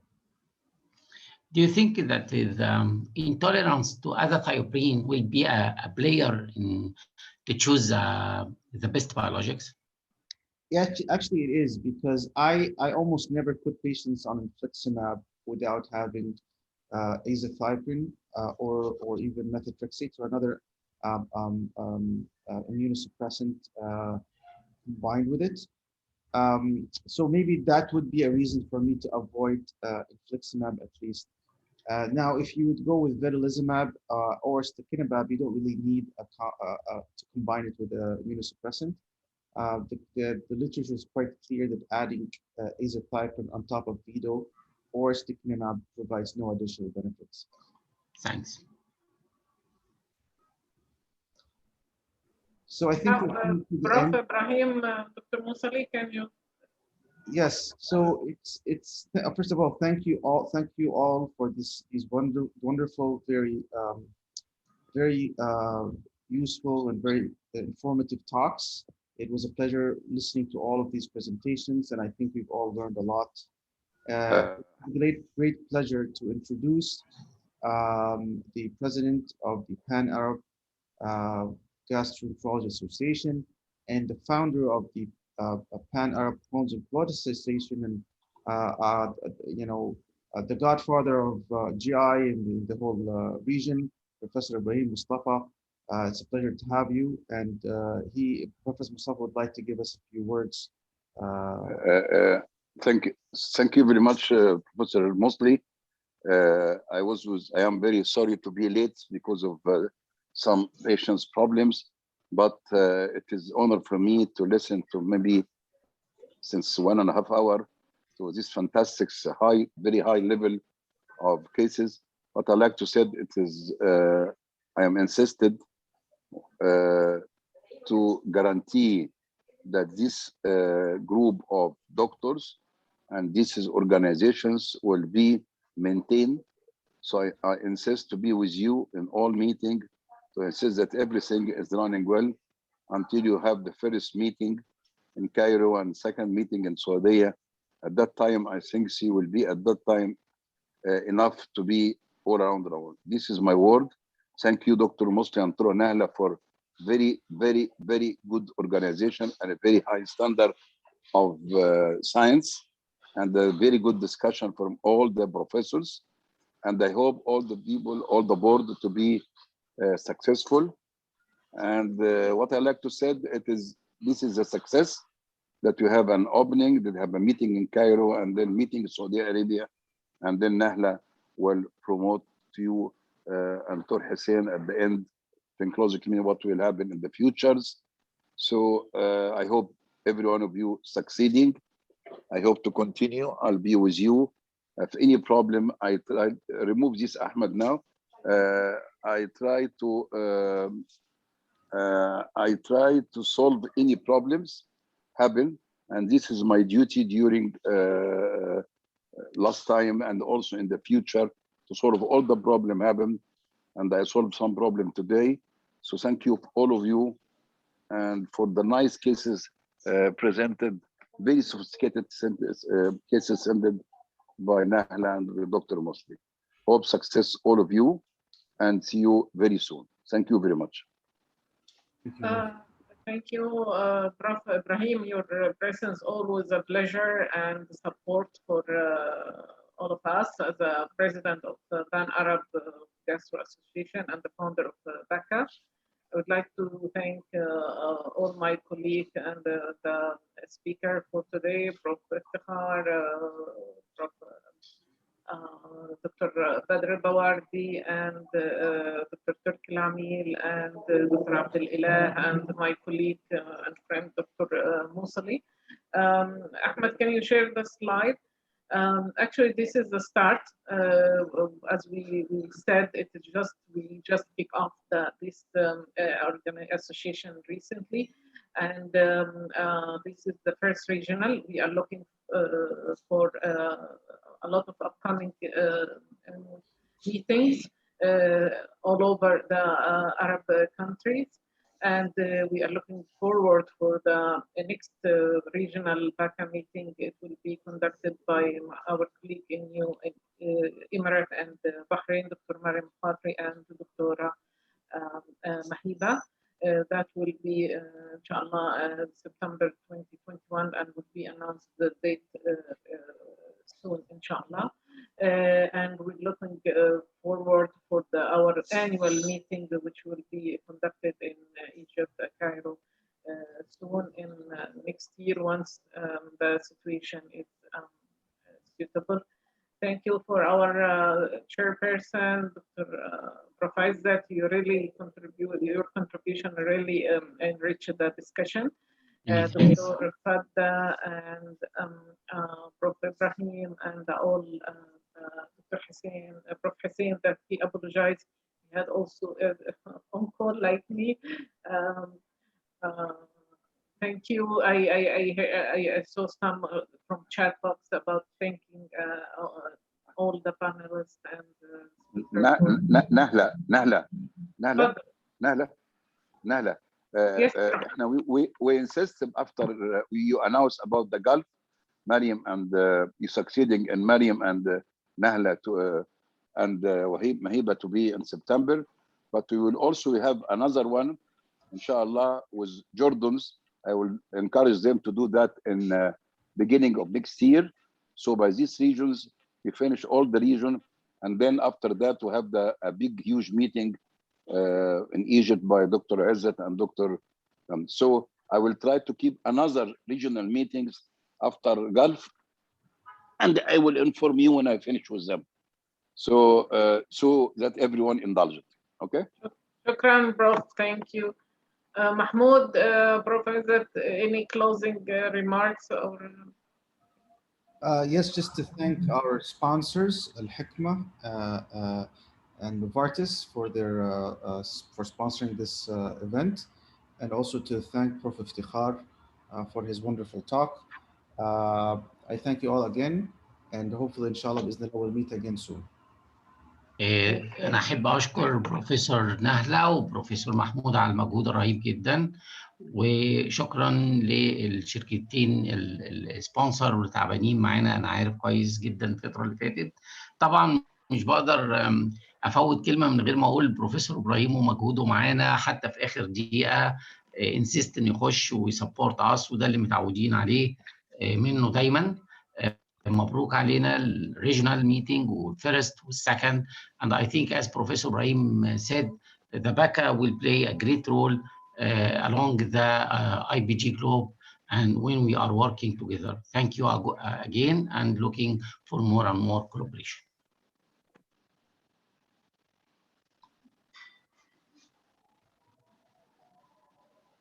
Thank you very much, everybody. We'll conclude today's meeting. We hope to see you all again soon. Thank you very much. Take care. Thank you very much. Thank you. Bye-bye. Thank you.